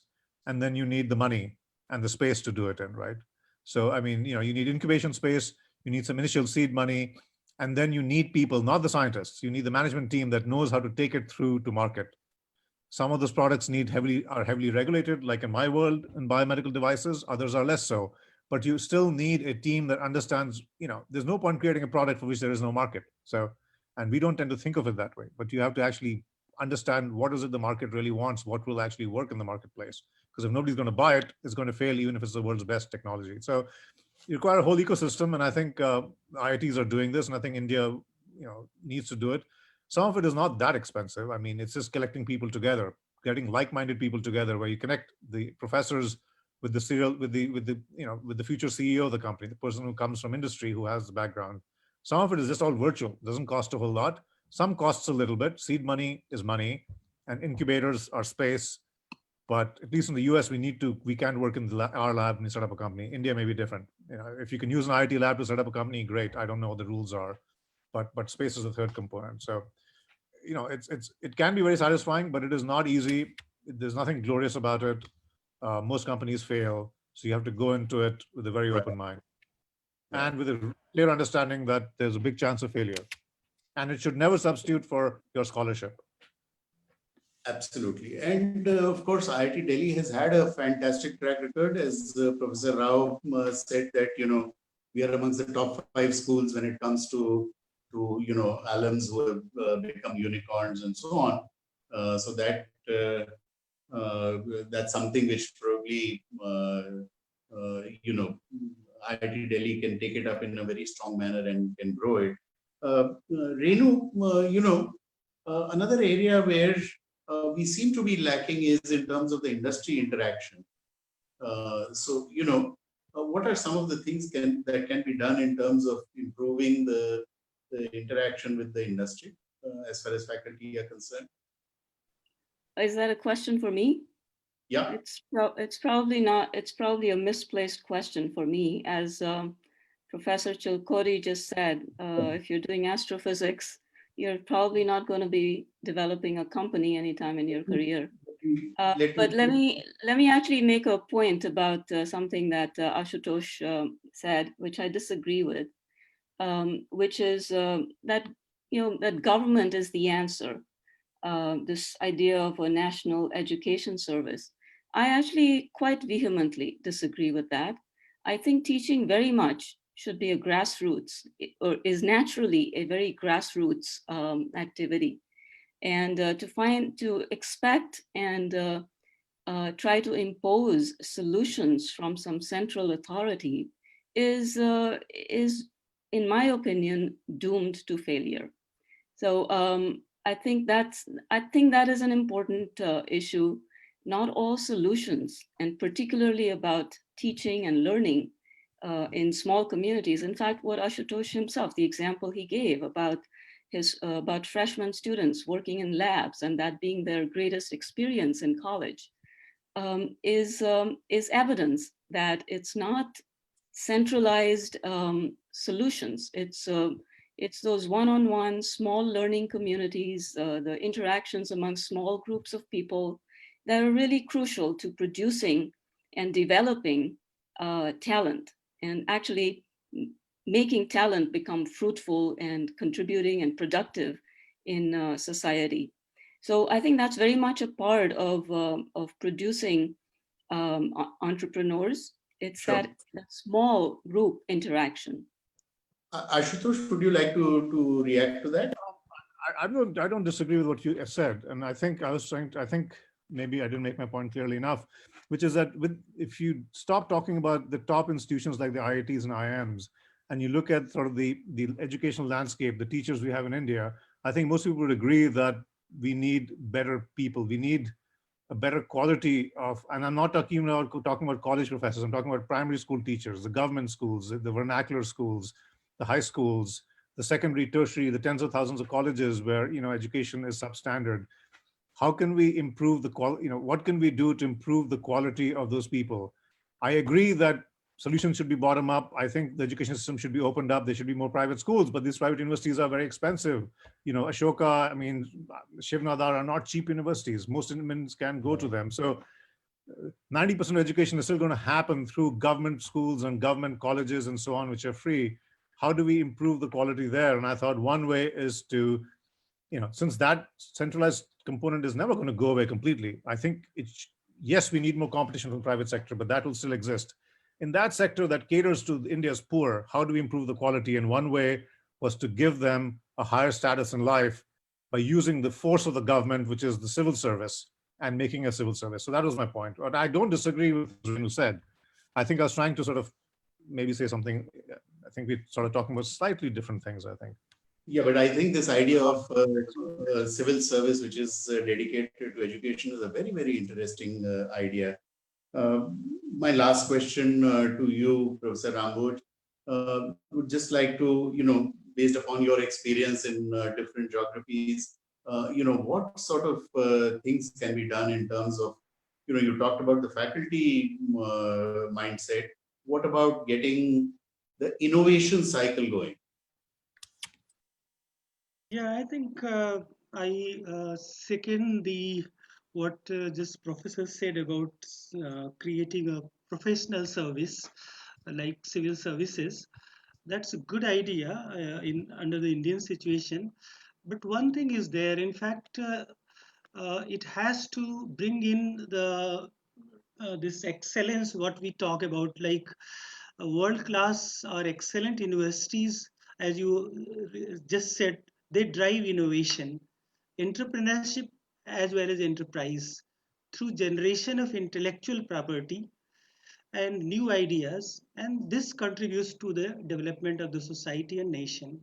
In fact, this requires continuous learning, continuous scholarship, and lifelong learning, and challenging yourself and others continuously. And this most of the world-class educators, they are involved in shifting paradigms, as I was telling about the world teachers, this conference which is going to happen just now, and creating new models of human understanding. So in that sense, In fact, innovation-driven ecosystem must be cultivated and nurtured. In fact, my association in a climate change collaborative with MIT and another one with the School of Natural Resources and Environment at the University of Michigan. In fact, I was very much impressed the kind of professionalism that and the multidisciplinary team that they create in such a short period. Those projects are very short-term projects, but innovation-driven, result-driven. And they seek exceptional individuals, and once a candidate is identified, they could induct that at any cost. This is what I think can lack in if we create a civil services kind of model, which is So thank you for that, more selection based. Yeah, that have a civil service and also look at cross-functional teams so that there can be more innovations taking place. Ladies and gentlemen, we have come to the end of our allotted time. So I would like to thank all three of you for a very, very invigorating discussion. I think there have been some excellent ideas that have come out. I'm sure the Alumni Association will put this together and make some sort of a white paper available so that there can be some future actions that can be taken on that. Thank you very much, Professor Buch, Professor Malodra, and Professor Chelpur. Thank you very much. Thank you. Take care. You too.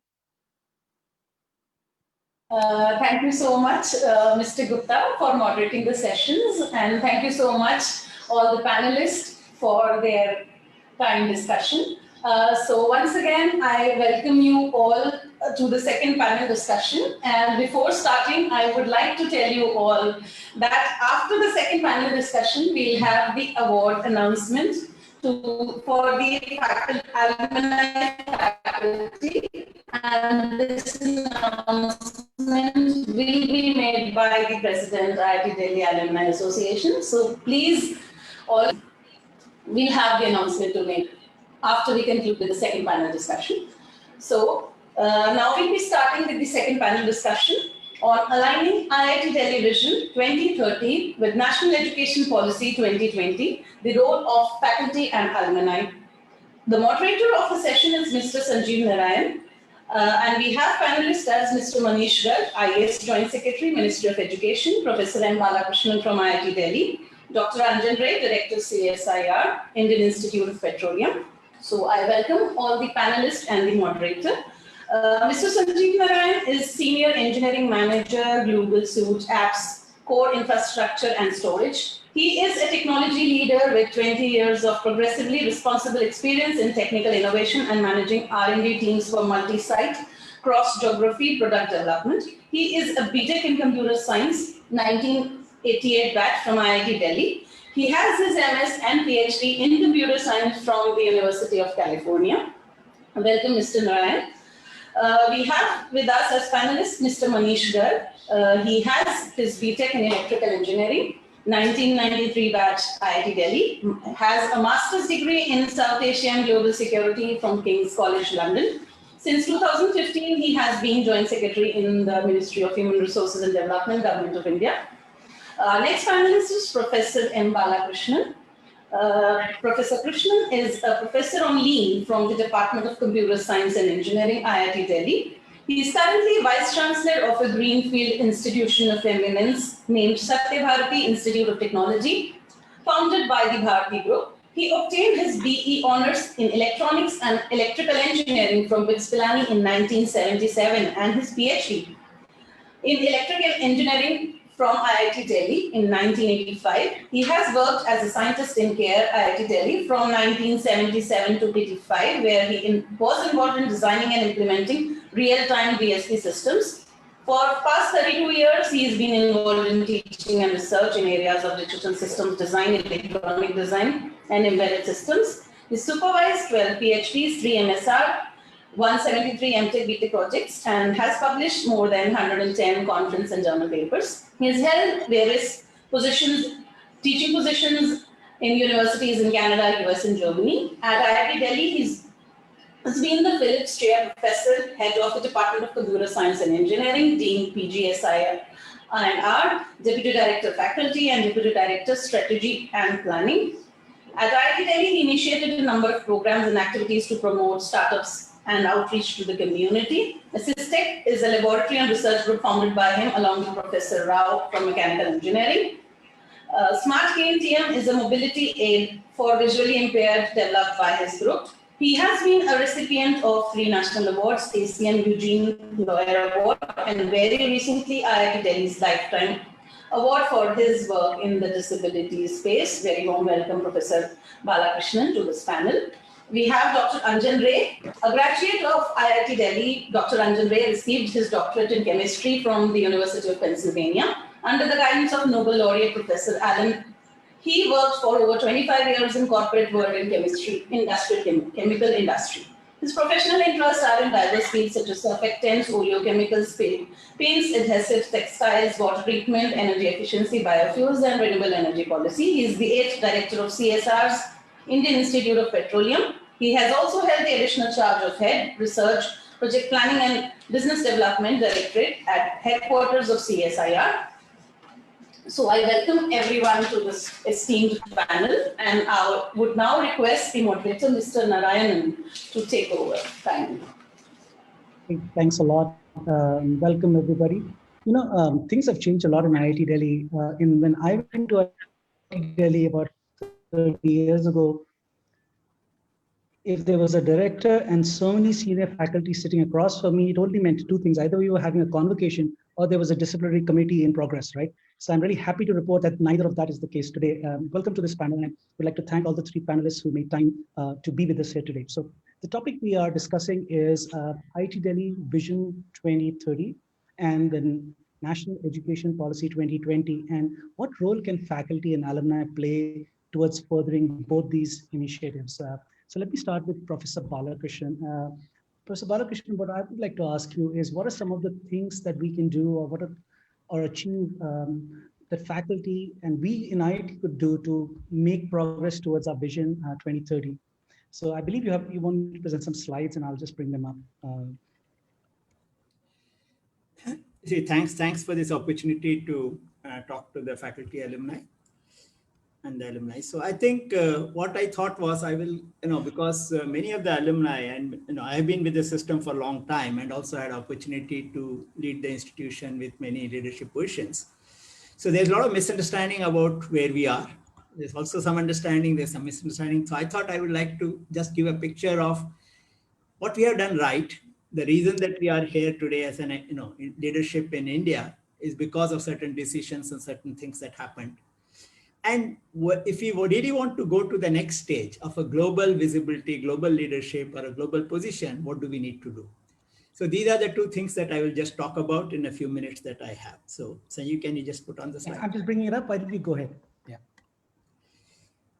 So, so the thing is, of course, IIT's got a lot of autonomy, okay, in terms of governance, in terms of finance, in terms of, so that is definitely something which is really has played a major role.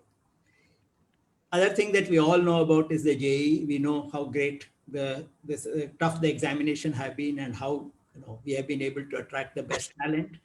And more than the fact that this talent came to IIT, the fact that this, many of you joined today, and the people who are faculty at top universities globally and top institutions globally in industry and all. So clearly what they have done have brought a great reputation to IIT. But not many people understand that one of the major differences between IIT and other institutions is the way that the faculty is recruited at IIT. This is one place where a lot of changes have happened. Almost all the people who were recruited at the time when I joined, we were all recruited in absentia. No telephone call, no video conference, no audio conference. They could just take my resume and make me an offer. And this is not just that I was, some type of a superstar and they did it. It was done for almost all my colleagues that were there with me. Most of the engineering faculty were there. They were all there recruited in absentia. So what it ensured is global experience, people who came in with global experience to these institutions. And that made a huge difference. They brought in new technology, they brought in new ideas, both in education as well as in research. So this was a very major thing that contributed to the governance structure and so on. But on the other hand, we are also in an inflection point. Maybe you couldn't get the slide, I can get it. Yeah, there's a technical problem here. Yeah. Okay, so let me just share this. Yeah, if you can get it. Yeah. Okay. Apologize for that. Okay, it is. But I think we are in an inflection point in the sense that number of things that we have done actually are, in my opinion, are saturating. We may linearly increase, but unfortunately, linearly increasing, linear growth is not an option for a society like ours. We need to do something much more different than what we have been doing to be able to catch up. Globally, there is an interest in institutions to be globally visible. It's not just in India. So if you look at countries like China, if you look at countries, even in Europe, in Singapore, in Hong Kong, if you look at institutions, the type of investment that has gone in are making them globally visible and scale at a level, scale in terms of quality. I'm not talking of scaling in terms of number of students. Demography may help us. We could scale more in terms of numbers, but clearly in terms of quality. And again, I think Ashutosh mentioned about whether we are making enough investments. As far as IITs are concerned, so we need to have a change. And the change is required in a number of things. One of the changes that is required is in our processes, we do not reward performance. Okay, so when I say don't reward performance, we do reward performance in terms of faculty growth. Very fair, people grow in terms of their career, in terms of assistant professor to associate professor to professor in terms of performance. There's no problem with it. Very fair system and very visible system. But in terms of access to resources, for example, leadership positions. So there also again a talk in the previous panel about leadership. So it's very important that the institutions have to now change the way they operate in terms of giving responsibility to people, not in a very socialistic manner, not in terms of distributing resources across the institution, but in terms of rewarding people who can build centers, who can build research centers. This is a major change that needs to happen in terms of, so that you will again start seeing, a lot of faculty empowerment happened for the young faculty across the institutions and across the IT system in the last 20 years. Our young faculty today are a lot more empowered than they were, let's say, 2 or 3 decades back in terms of writing project proposals, in terms of PhD students, in terms of guidance.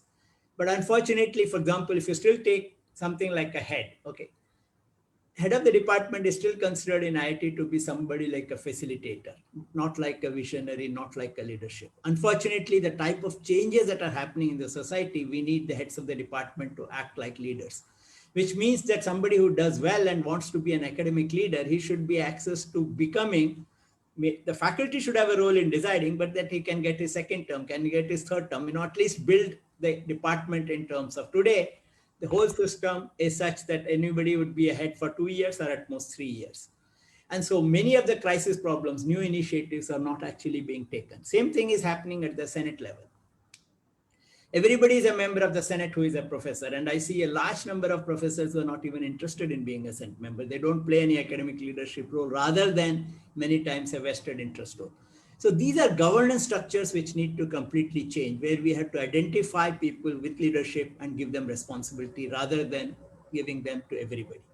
Second thing I want to talk about is the JEE. JEE, of course, has done an extremely good job and we are all very proud of it. But I think it has run its course. The reason it has run its course is many things that have happened in the JEE system in terms of the type of talent. So there are also other talk about people who are coming in. If you don't have a focus in what type, I think Chilkoti talked about just this ability to do things in a short period of time is what we are testing in terms of these examinations. But what we today need is passion. What we need today is ability to perceive, to be able to really solve the problem that we need. That plays no role at all in terms of admission to the IT system. Very objective, very transparent, but on the other hand, the type of people who are coming in today increasingly do not have the same capacity. And the reason that's happening is people come in to disciplines and they're not really interested in pursuing those disciplines. One can say that the same way the JEE was admitting for last 50 years, but the difference was 20 years back, when a student used to come in, his focus or her focus was to go for higher education in the top schools in the world. So once he has made it to a certain discipline, though he may have been disappointed that he didn't get a rank to go to another discipline, but once he or she was in the campus, they focused on that particular discipline because that's the only way they can get a good admission and a scholarship in a top university for a PhD program. Today, that's completely absent. Very few students today are wanting to go for higher education. They actually want to go for certain jobs which may not require the skills of the discipline. Having a large number of students who are not interested in the discipline they are studying is not going to create excellence. So we have to look beyond JEE, we have to look beyond the admission process. That of course is more complex, but generally, definitely the internal governance structure can really help in making a big change in terms of the point that we are in. Thank you. This is what I would like to say in the opening remarks. I'm going to ask Manish, he's with the Ministry of HRD.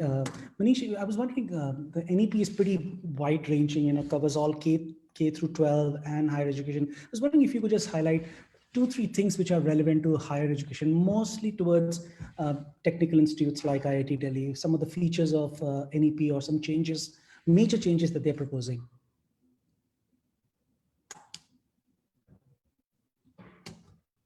Manish, you there? Oh. I think we may have lost Manish. Manish Garg, are you there? Okay, I think we lost him. That's okay. I'm going to move over to Dr. Ranjan Ray. Dr. Ray, I have a question. One of the key proposals, and they mentioned how are spent on. Manish, is that you? Yeah. So, Dr. Ray, the NRF that's proposed would sort of be the central agency for handing out merit-based, grants for research. Now, you head up the Indian Institute of Petroleum, which has a very long, distinguished track record of research and all.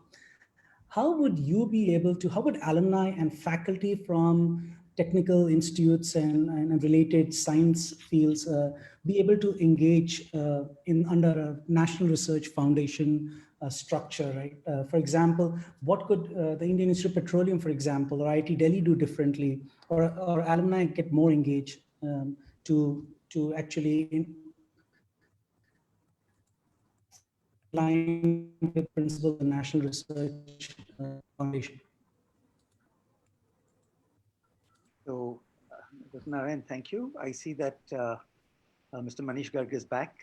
But to answer the question that you have before we hand over back to him, it is having a research funding agency in India at a central level, I think, is the need of the hour. Today, we have multiple sources.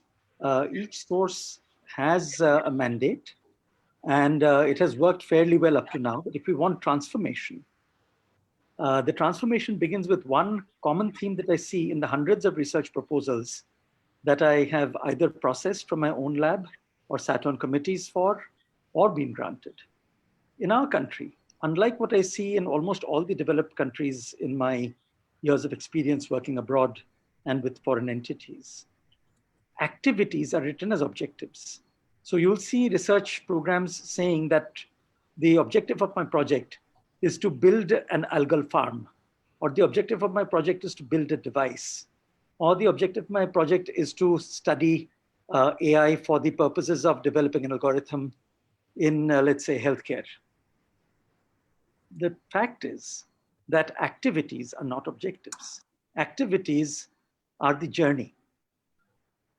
Research should be only funded for the destination, for the milestones. So I would rather see something that says I expect to achieve A, B, C metrics, which are benchmarked with the best in the world.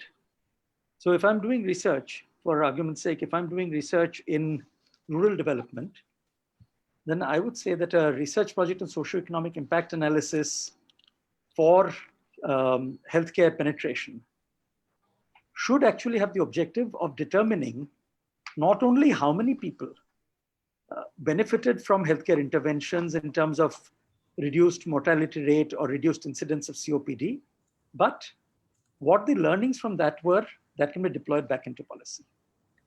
If you're doing research on carbon dioxide capture, I would want to see how you capture the maximum amount of carbon dioxide using the minimum amount of energy. Yeah? So those things, I think, are what the NRF possibly needs to do. And there needs to be a single national discourse on how you compare research project 1 versus research project 2. Because at the end of the day, research funding is limited, and it must go to what is either the most relevant or the most cutting edge. So on the technology side, it must deliver an outcome. On the science side, it must excite. It must look at future frontiers. It must do what Professor Renu Malhotra talked about, discover an asteroid that someday could be mined when the Earth runs out of resources. The way we are mining the Earth today, we will. I want to add one other brief point, not entirely linked to your question, but linked to the spirit of research. Because I think that the national education policy does two things that are hugely laudable. One is it is multidisciplinary focused. So it breaks down the boundaries of knowledge. My PhD guide used to say this. So he would always say, you're getting a PhD, a doctorate in philosophy. You're not getting a doctorate in chemistry. All knowledge is one, and it is the narrowness of the human mind that makes us divide it up into subjects and disciplines. I've tried to live that maxim. But what I thought is the second most important point of the policy is making people higher education ready. I think if IIT does not involve itself in preparing people who are going to be in the secondary education stream, 8th to 12th, by creating gurukuls of IITians going back to their villages, to their schools, to their colleges where they came from, and making those people future ready. So creating a gurukul pyramid. If that is not done, IIT will not receive people who are future ready. And I think if we focus more on the incoming pool, not only through JEE, as Professor Bala suggested, but through mental preparedness and through readiness to see the future, we will not have done enough. I will have other comments to make, but maybe I hand back to you first. Thanks. I think some interesting points there. So I'm going to hand it over to Manish. So let's talk about this, developing this pyramid of talent from smaller places like villages, towns, and all, and the Gurukul kind of a concept. So there is a fair amount of flexibility that the NEP gives, Manish, to our education system, right? In terms of the tenure of education after school. And I was wondering if you could just highlight some of those things, I saw about something about a 1-year certificate, a 2-year diploma, maybe even a 3-year bachelor's, maybe a 4-year bachelor's. There's a fair amount of flexibility, right? So if you could explain some of the motivation behind that and what kind of flexibility institutes will have to do these kinds of smaller programs, smaller duration programs. Yeah, good evening, everyone. I hope you can hear me now. Yes, we can. Yeah. So the National Education Policy 2020 is aligned to the Sustainable Development Goals 2030, as we all know, which aims to provide not only inclusive and equitable quality education, but lifelong learning opportunities for all. So it sees education as a continuum right from the preschool level till the PG level, and it lays down a roadmap for the school transition at different levels. To talk about the higher education sector, I would say that first of all, it aims to, it has two major, I think, features, which is one is the flexibility, and second is the multidisciplinary approach. So the multidisciplinary approach actually means that over a period of time, every higher educational institution will be a multidisciplinary institution. So there are a lot of misgivings about this also, like whether IITs will start teaching history and other humanities or other subjects. So multidisciplinary approach actually means that although the core engineering will be there, but as IIT Delhi is already doing, they are also have the humanities courses, the arts courses, and this linkage with the society is very important these days. So the engineering or any technology or the scientists, they cannot work in isolation. They have to look at the problems of the society and look towards the solutions in that regard. And I think IIT is also looking at those aspects, whether it is humanities or the management or the medical tie-ups with the medical institutions. So those things are being attempted at IIT Delhi especially. And of course, now with the NEP, the vocational education will also be an integral part of this integration. So first thing I think is the multidisciplinary approach. Secondly, it is the universalization of access. So for the grades preschool to class 12, it talks about of universalization of access. So universal coverage. And that will actually feed into the higher education system. And we hope to increase the gross enrollment ratio at the higher education level from the current 28% to almost 50% in the next 15 years or so. So that is one aspect. Second aspect is the flexibility it offers. So instead of having a straight-jacketed kind of a program where you be there for 3 years or 4 years, and if you drop out in between, then you are nowhere, and you are considered as a failure, or you are considered as a not completed the course. So this is a major aspect of this policy, that if you complete 1 year of that course, you get a certificate based on your credits. If you complete 2 years, you get a diploma. If you get 2-3 years, then you get a degree. And if you do 4 years, you get a research degree, which entitles you to go for post-graduation of 1 year duration.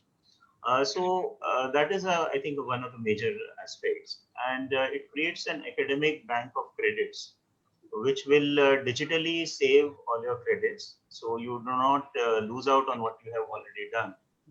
And after some period of time, you can come back, join in the ODL mode, or in the face-to-face mode, or in the blended mode, and complete your remaining credits to complete your degree.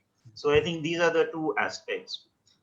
Then thirdly, I feel is the aspect of internationalization. So we've been talking a lot about India's institutions rankings worldwide, or we have been talking about whether a large number of Indian students going outside to get foreign degrees.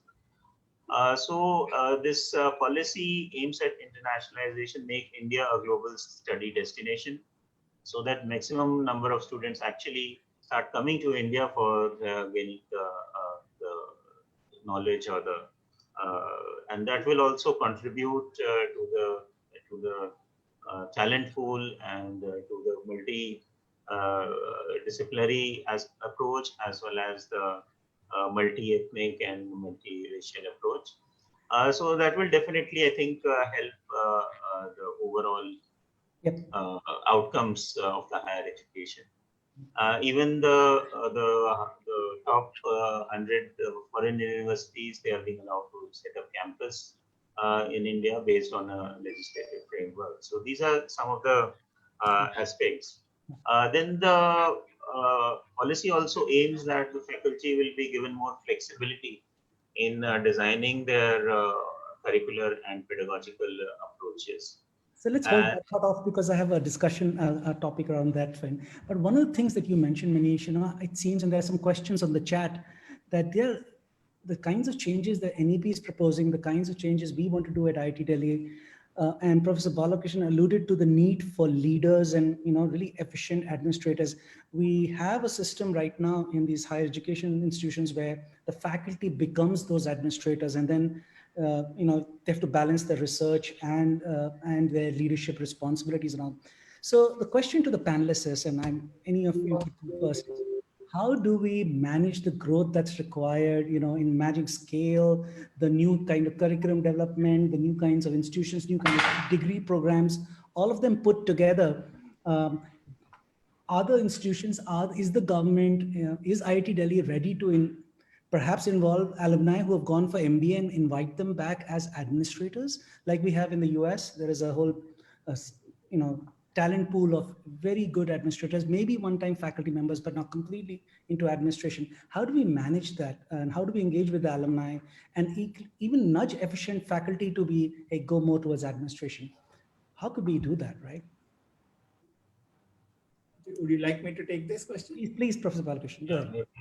So, you see, one of the things that we have really done poorly is in terms of staffing. Okay, so faculty, we have done a great thing in terms of being very flexible. And as I told you, many changes actually. I don't have time to list all of them. But in terms of the staff support system, the administration that we have is a very completely is a system which we take it from the government.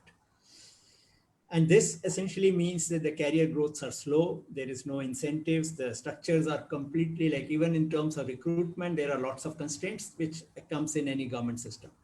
So that's really a bottleneck today in terms of, because if you look at even the better private institutions that are coming up in India, where, you know, Pawar talked about philanthropic institutions. So they actually try to get professional managers into the system. We don't have actually any method of getting professional managers. There is a need to change, and I think it is going to be a complex thing because these are things which are governed by government regulations which are applicable across the board. So, but unless this changes, scaling is very hard because, as you said, a lot of things in IITs are done by faculty it could actually be better be done by administrators, and especially if faculty are going to hold those positions for just 3 years.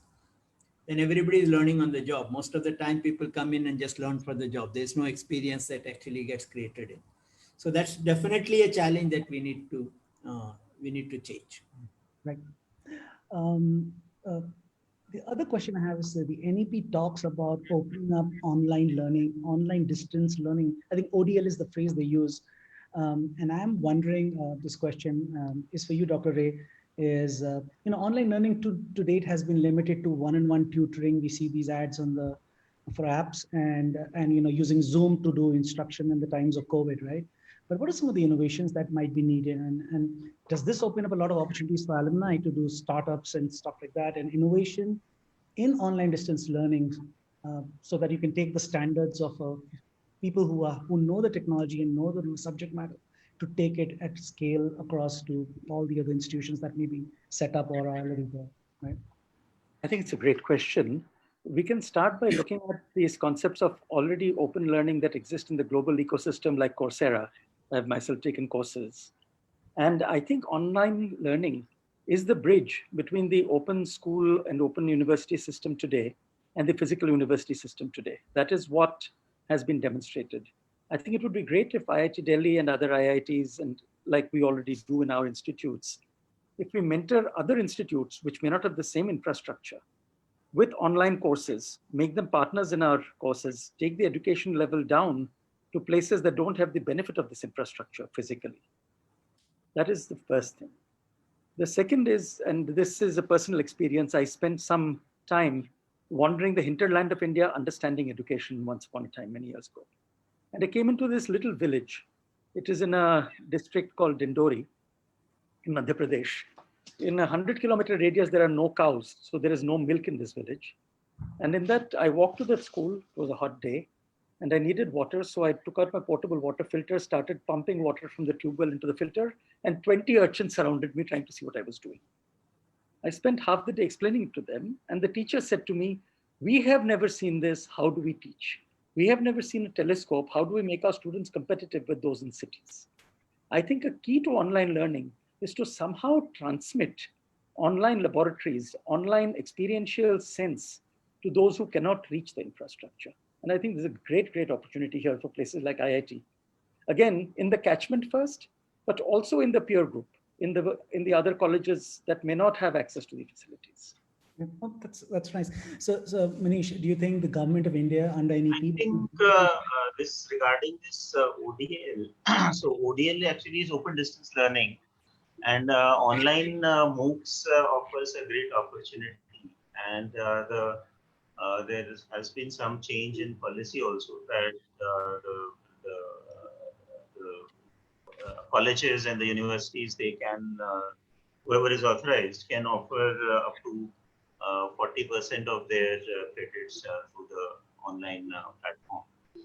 So that is of course, a great opportunity. And the MOOCs is the SWAYAM platform has already been launched by Govt of India also, which has a large number of courses, good quality courses.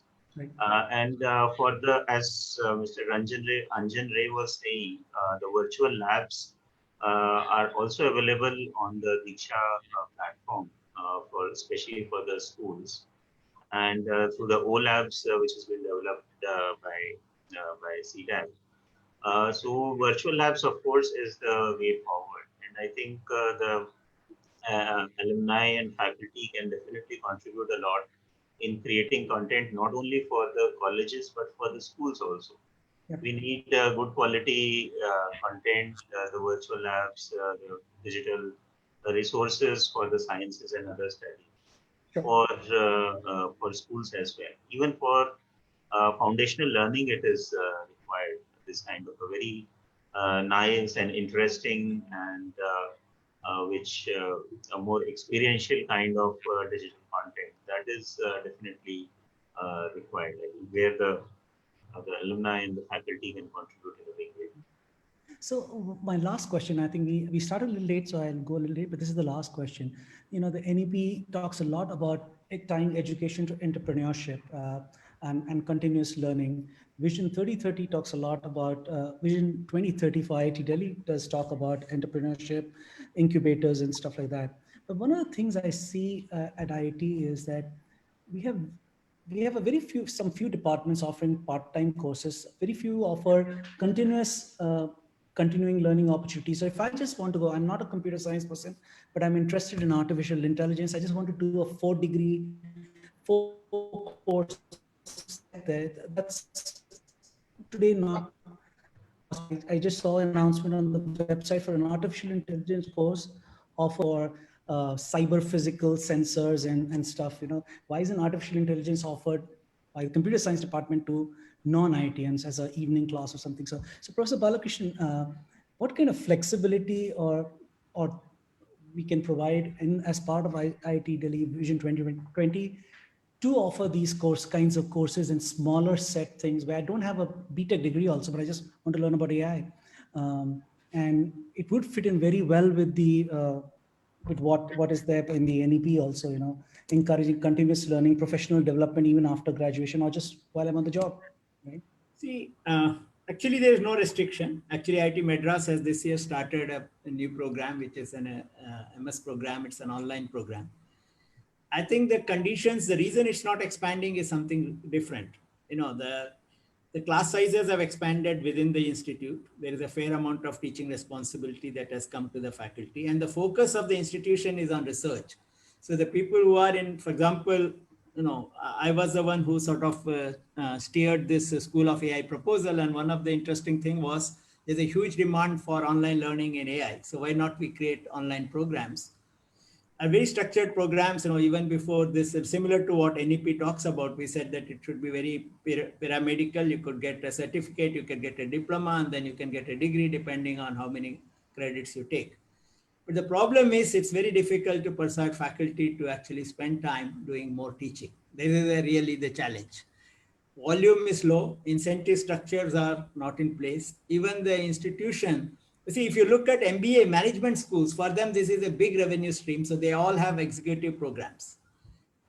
For an institution like ours, this is not a very big revenue stream because, you know, the expenses and everything is very high. So there has to be a very different incentive structure to be in place for people to expand. And of course, our faculty size needs to expand in this area. So it's not a structural problem. It's a structural problem, not a problem in terms of any policy or anything. So we can do it, and government allows us to do it. It's more a problem, you know, on the ground, there are no stakeholders in faculty to do it. Dr. Ray, any thoughts on that before we close the panel in the interest of time? I think that perhaps I will reflect on that by going back to what it was in our time when we studied at IIT and what it is now. When we studied at IIT, our teachers were the sources of knowledge. They told us the books, they presented knowledge to us in the classroom, and they engaged us based on the fact that we did not have access to that knowledge.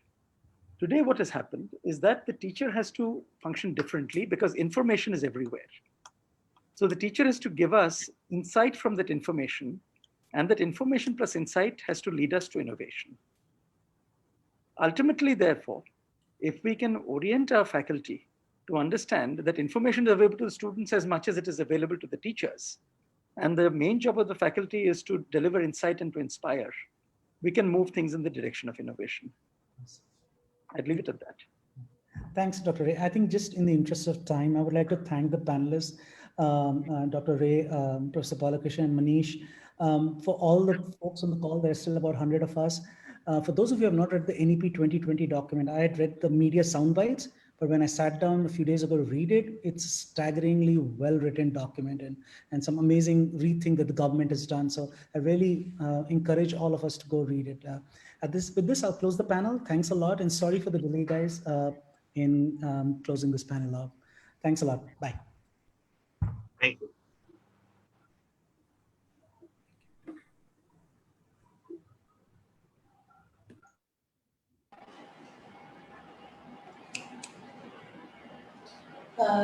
Thank you so much, Moderator, Mr. Narayan, panelist, Mr. Garg, Professor Balakrishnan, and Dr. Ray. It was a wonderful session.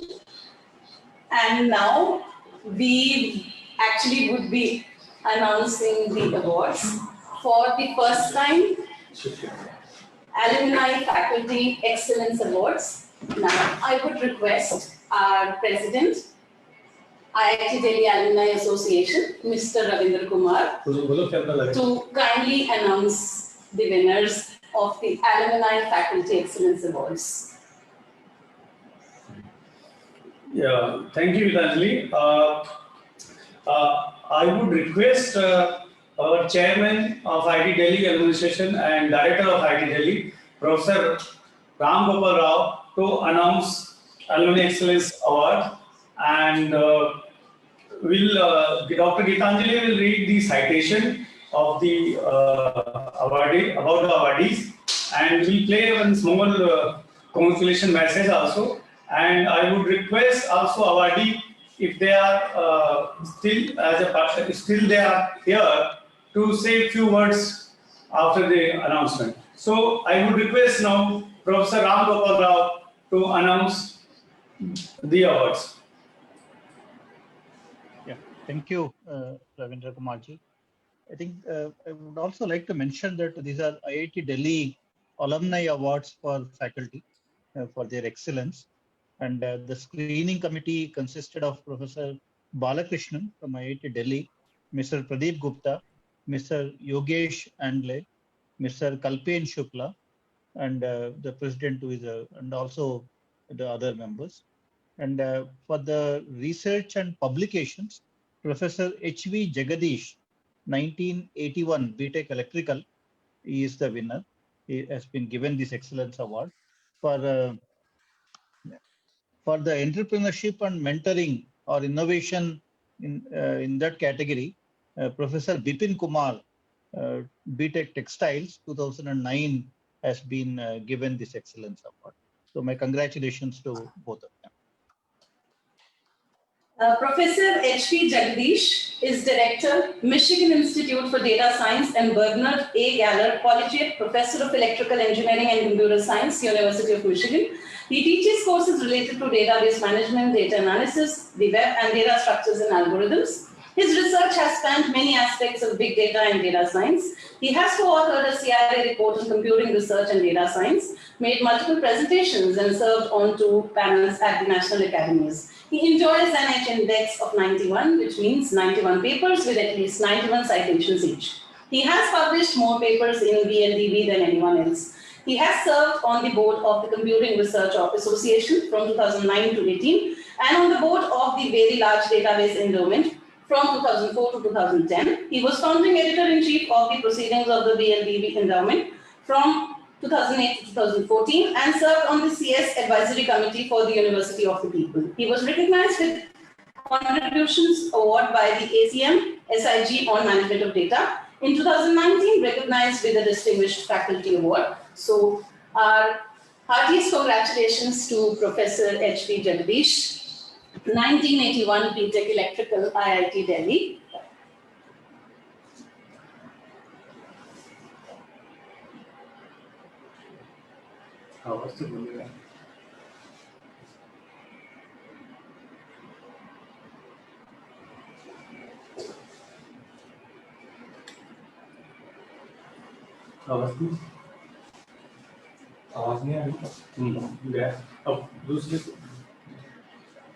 Dr. Vipin Kumar, 2009 BTech Textile, for his contribution to entrepreneurship and mentoring.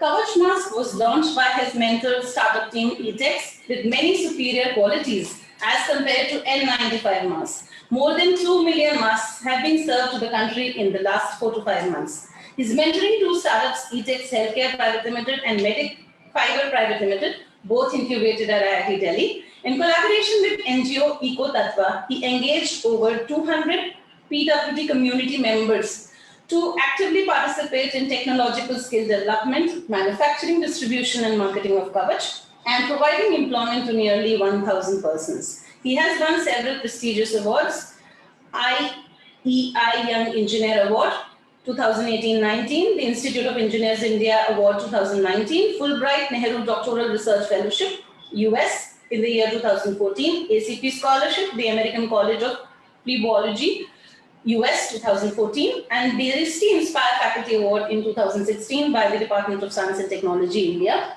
Once again, a very, very warm congratulations to Dr. Vipin Kumar. Now I will request few words.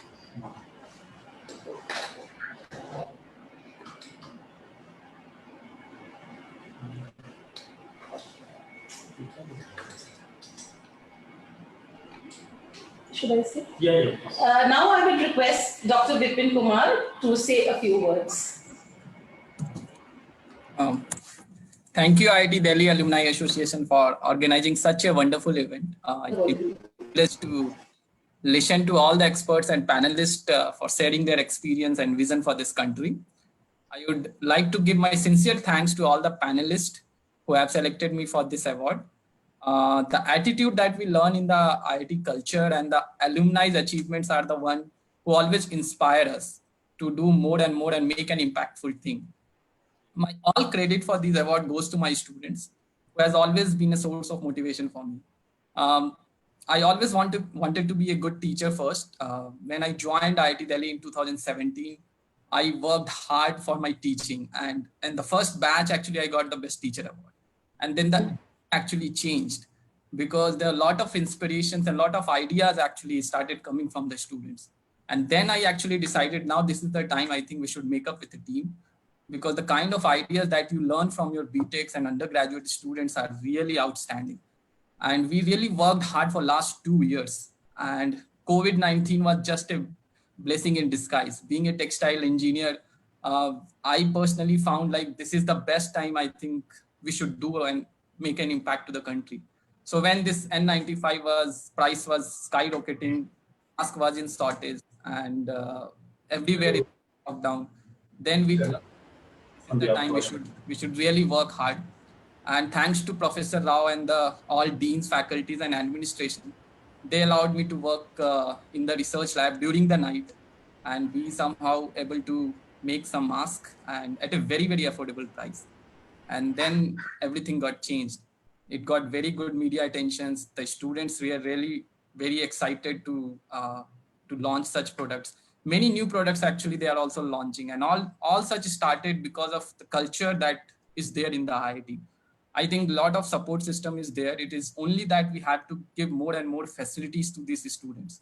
I think personally, since because it's a teacher day, and my only suggestions to IIT administration is to focus more on practicals, because this is where if we really want to make an impact with the students, we really let their hand work, not the mind, because engineering comes from the hand-on experience with the practical. So when I joined as a faculty, my whole 1 year was to install new machines, connecting with the local resources, taking students to the nearby companies. So until unless if they do not work as engineers, we as an engineer, we cannot have always white collar job. We need to somehow make the dirty out of, the hand has to be dirty actually. So all the students actually, when they started getting more and more practical oriented, then a lot of technologies will come out. So I think IIT administration are really taking a lot of efforts in this direction. And I still have 30 years of innings to play and serve this IIT. And I hope many more faculties will also join this club, and more young entrepreneurs should come from this institute. Once again, thank you IITD Alumni Association for selecting me for this award. Thank you very much. Yeah, congratulations to Mr. I.P. Jagdish and Dr. Vipin Kumar. And we are very proud and happy that you got the first time we have started this awards. And thank you. I must thank Dr. Ramgopal Rao also that he has announced the award on behalf of IIT Delhi Alumni Association. So congratulations to Mr. I.P. Jagdish and Mr. Vipin Kumar, and thank you, Professor Rao, for announcing the award on behalf of IIT Delhi Alumni Association. Thank you, and congratulations to all. Now, Dr. Gitanjali, please take the section. Thank you. So once again, heartiest congratulations to Professor Jagdish and Dr. Vipin Kumar on behalf of the associations and the office bearer teams. We once again congratulate you, and thank you so much, Professor Rao, for the support. Without your presence, it would not have been possible. Thank you so much, Sir Professor Rao. So now we would like to conclude. So for concluding and closing remarks, I would like to invite Mr. Kalpen Shukla, Convener National City Chapters, IIT Delhi Alumni Association. Mr. Shukla has a BTech in Chemical Engineering from 1984 batch. He has a PGDM from IIM Ahmedabad in 1986. He is currently the Convener Subcommittee for National City Chapters. He is also the President IIMA Alumni Association. So Mr. Shukla for concluding and closing remarks. Thank you, Dr. Gitanjali. I hope everyone can hear me. First of all, congratulations to Professor H.V. Jagdish and Vipin Kumar. It's the most challenging task to summarize the learning from an event that is replete with highly insightful discussions and deliberations. I shall make an attempt nonetheless. Now, having said this, since there is paucity of time, I will not specifically mention the name of the speaker because we had a very long range and battery of speakers who have given wonderful insights into different aspects of NEP, IITD Vision, and also UNESCO theme. Now, first and foremost, of course, the event is organized in the backdrop of very challenging times ahead of us. The term VUCA, representing volatility, uncertainty, complexity, ambiguity, hasn't ever been more relevant than it has been in recent times. We are also embarking upon implementation of recently defined national education policy that suggests specific changes in the conventional pedagogy and curriculum building to make it more sustainable. Similarly, IITD also has defined its vision and strategy for 2030. Now, as rightly described by the President of IIT Delhi Alumni Association, the event is an effort to acknowledge, appreciate, and recognize the commendable work done by many IITD alumni as faculty across the globe. Right in the beginning, Professor Ramgopal Rao, Director IITD, had set the tone for a very lively session. As you rightly mentioned, we are running a marathon, to which I may add that we shall run a marathon in 100-meter bus. We need to excel at every stage. While it's a long journey, we shall reach there. He in fact identified three very critical parameters: education, research, and innovations. And I was very happy, and I'm sure most of the participants would have heard the accolades that our institute and our alumni have received, and the kind of preparedness that the institute has to build further upon all these three factors by which we can really make ourselves and our institute into one of the leading institutes. In fact, it was extremely heartening to know that entrepreneurship, for which and startup ecosystem for which IIT Delhi is globally well known, we are actually in top 5 in terms of creating the number of unicorns. Now, this is extremely commendable and very heartening to hear. Similarly, it was very interesting to take note of Faculty Alumni Network, FAN, as he rightly acronymed it. I think we will encourage this fan community to build it further and create a win-win proposition by which we can work together. We heard Professor Ashish Nanda from his global exposure to strategic planning and building, institution building. He actually rightly and aptly summarized it that we are in the worst of the times and in the best of the times. I think COVID or the pandemic has really thrown open the kind of opportunity, kind of challenges that are faced by not just the students, not just by the faculty, not just by the institutions, but every profession, every sector, every space. And therefore, it's going to be quite challenging for everyone to meet these challenges. But having said this, we also encourage everyone to say that this is the most interesting times for everyone to join the profession, which is likely to build future leaders or professionals for every space, be it manufacturing or services. And he identified 3 very critical parameters which are likely to drive paradigm shift in how institutes operate. Globalization, which is going backward, technology, which is acting as a centripetal force, and climate change, which is likely to throw uncertain, unknown challenges in the future. Notwithstanding all this, he expressed his hope and also urged young alum IITD grads to pick up academics and teaching as a profession. And I think we should take it rather seriously as far as the young alum are concerned. We heard Shri Rajendra Kumar from his vast corporate experience and training space, as well as his very involved work in the education sector. And he started with paying tribute to the teachers. I think that was a wonderful expression of humility. He remembered almost every teacher. But he also mentioned 2-3 very interesting aspects of campus life or student life and how students are built or nurtured in such competitive environment and what they need to keep back of the mind. Value of tranquility or calmness and power of clarity. Some very powerful messages. I think from whatever experience I have had in the corporate world, I would once again summarize and say these 2 qualities will go a long way. And every faculty member who builds, inculcates these 2 qualities in students is going to add a lot of value. The Honorable Minister, in fact, very appropriately highlighted and in a small way appreciated the achievements of our institute as well as alumni.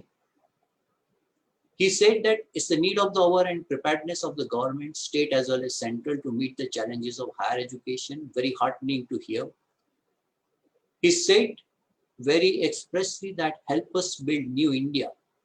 State of education is at a point of inflection, and therefore it is not only individual or it's not only institute, but it's for every agency to contribute towards nation building by putting in their best effort and best talent behind it. Now, having said this, I shall summarize the 2 sessions and not individually mention the speakers. We had a wonderful first session where we had 2 global speakers, rather all 3 global speakers. Dr. Bose is only stationed in Delhi. It was a wonderful sense to go back and hear from both the professors who have spent good part of their time globally to hear about reviving the Gurukul system.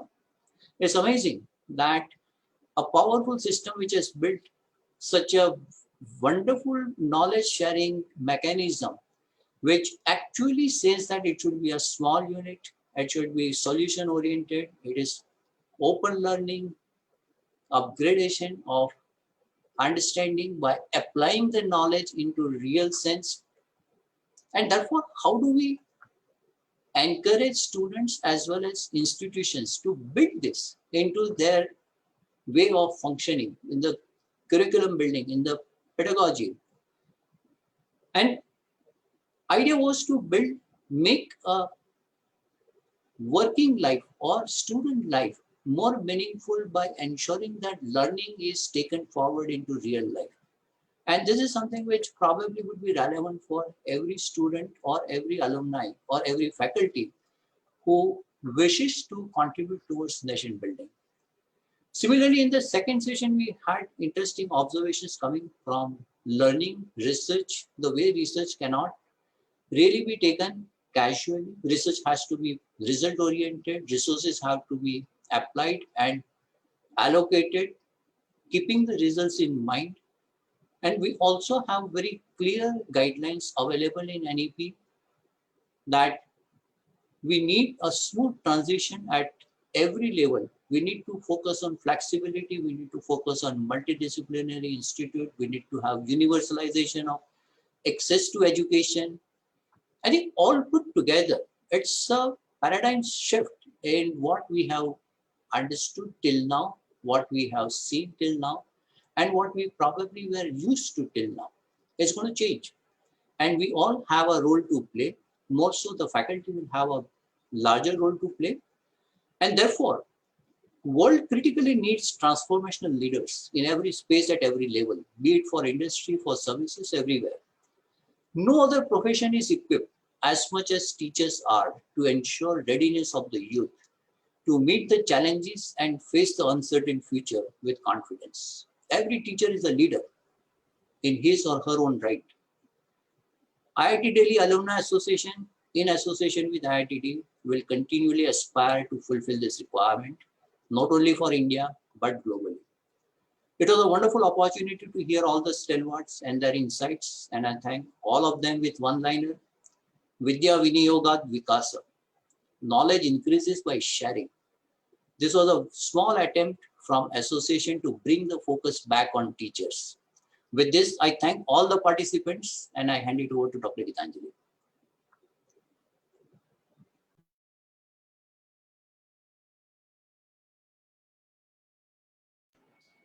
Thank you so much, Mr. Shukla. And it was a lot of pains and troubles and a lot of hard efforts on your part that actually, along with the president, which actually shaped this event in its current shape today. So thank you so much once again.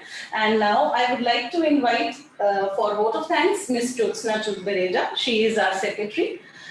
Ms. Bareja is secretary at IIT Delhi Alumni Association. She has her MSc in mathematics and MTech in computer sciences from IIT Delhi. She has worked with TCS, G, Ericsson India, Wipro Technologies. Yeah, she's the first secretary. And she, my president has just highlighted that she's the first secretary of the association. First female secretary of the association. And so together we are trying to create a good team. So once again, a warm welcome to all the participants, to all the experts who have stayed with us till now. And we understand it's dinner time. So I'll request Jyotsna ji to please present the vote of thanks for today.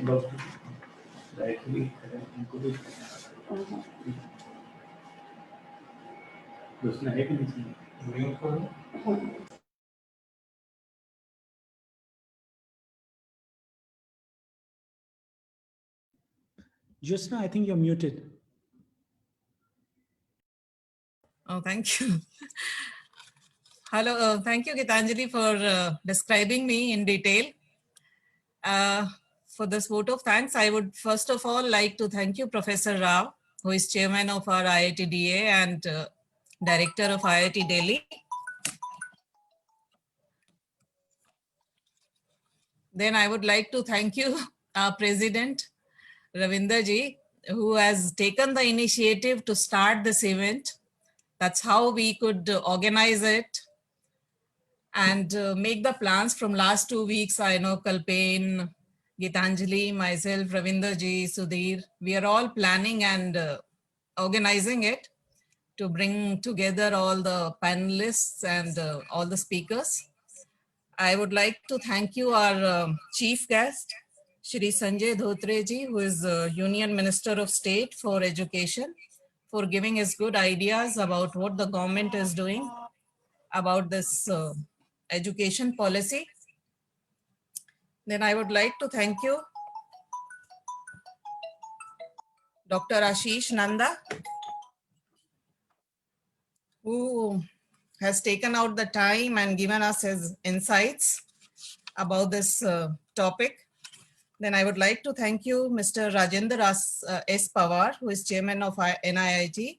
Thank you for coming here and giving us your insights, and thanking all the teachers and what all they taught you in your time. Then I would like to thank you all the first panelist, Mr. Pradeep Gupta, who has moderated the discussion, with Professor Ashutosh Chilkoti, Professor Renu Malhotra, and Dr. Rambuj, Chief of UNESCO. The discussion was really going well. I hope all the alumni, they have enjoyed it and learned a lot about it.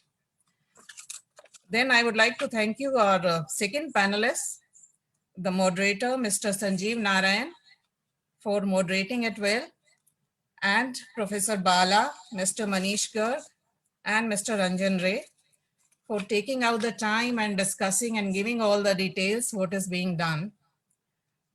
Thank you all. Now I would like to congratulate all the winners, Professor H.V. Jagdish and Dr. Bipin Kumar. Thank you everyone. Thank you Gitanjali for moderating it. Thank you all. Thank you all the staff of IITDA office also, who have taken out all the time day and night to organize it. Thank you everyone. Thank you all the alumni who have joined this session also to listen to us. Thank you. Thank you, everyone. Thank you. Bye-bye. Bye. Bye. Good night. Yeah. Good night. Thank you so much, everyone. I'm sure you enjoyed the evening and the first edition of the Faculty Alumni Excellence Awards. And I'm sure that next year we'll have a mega event. And I hope you enjoyed the launch today. Thank you so much, everyone, for joining. Thank you.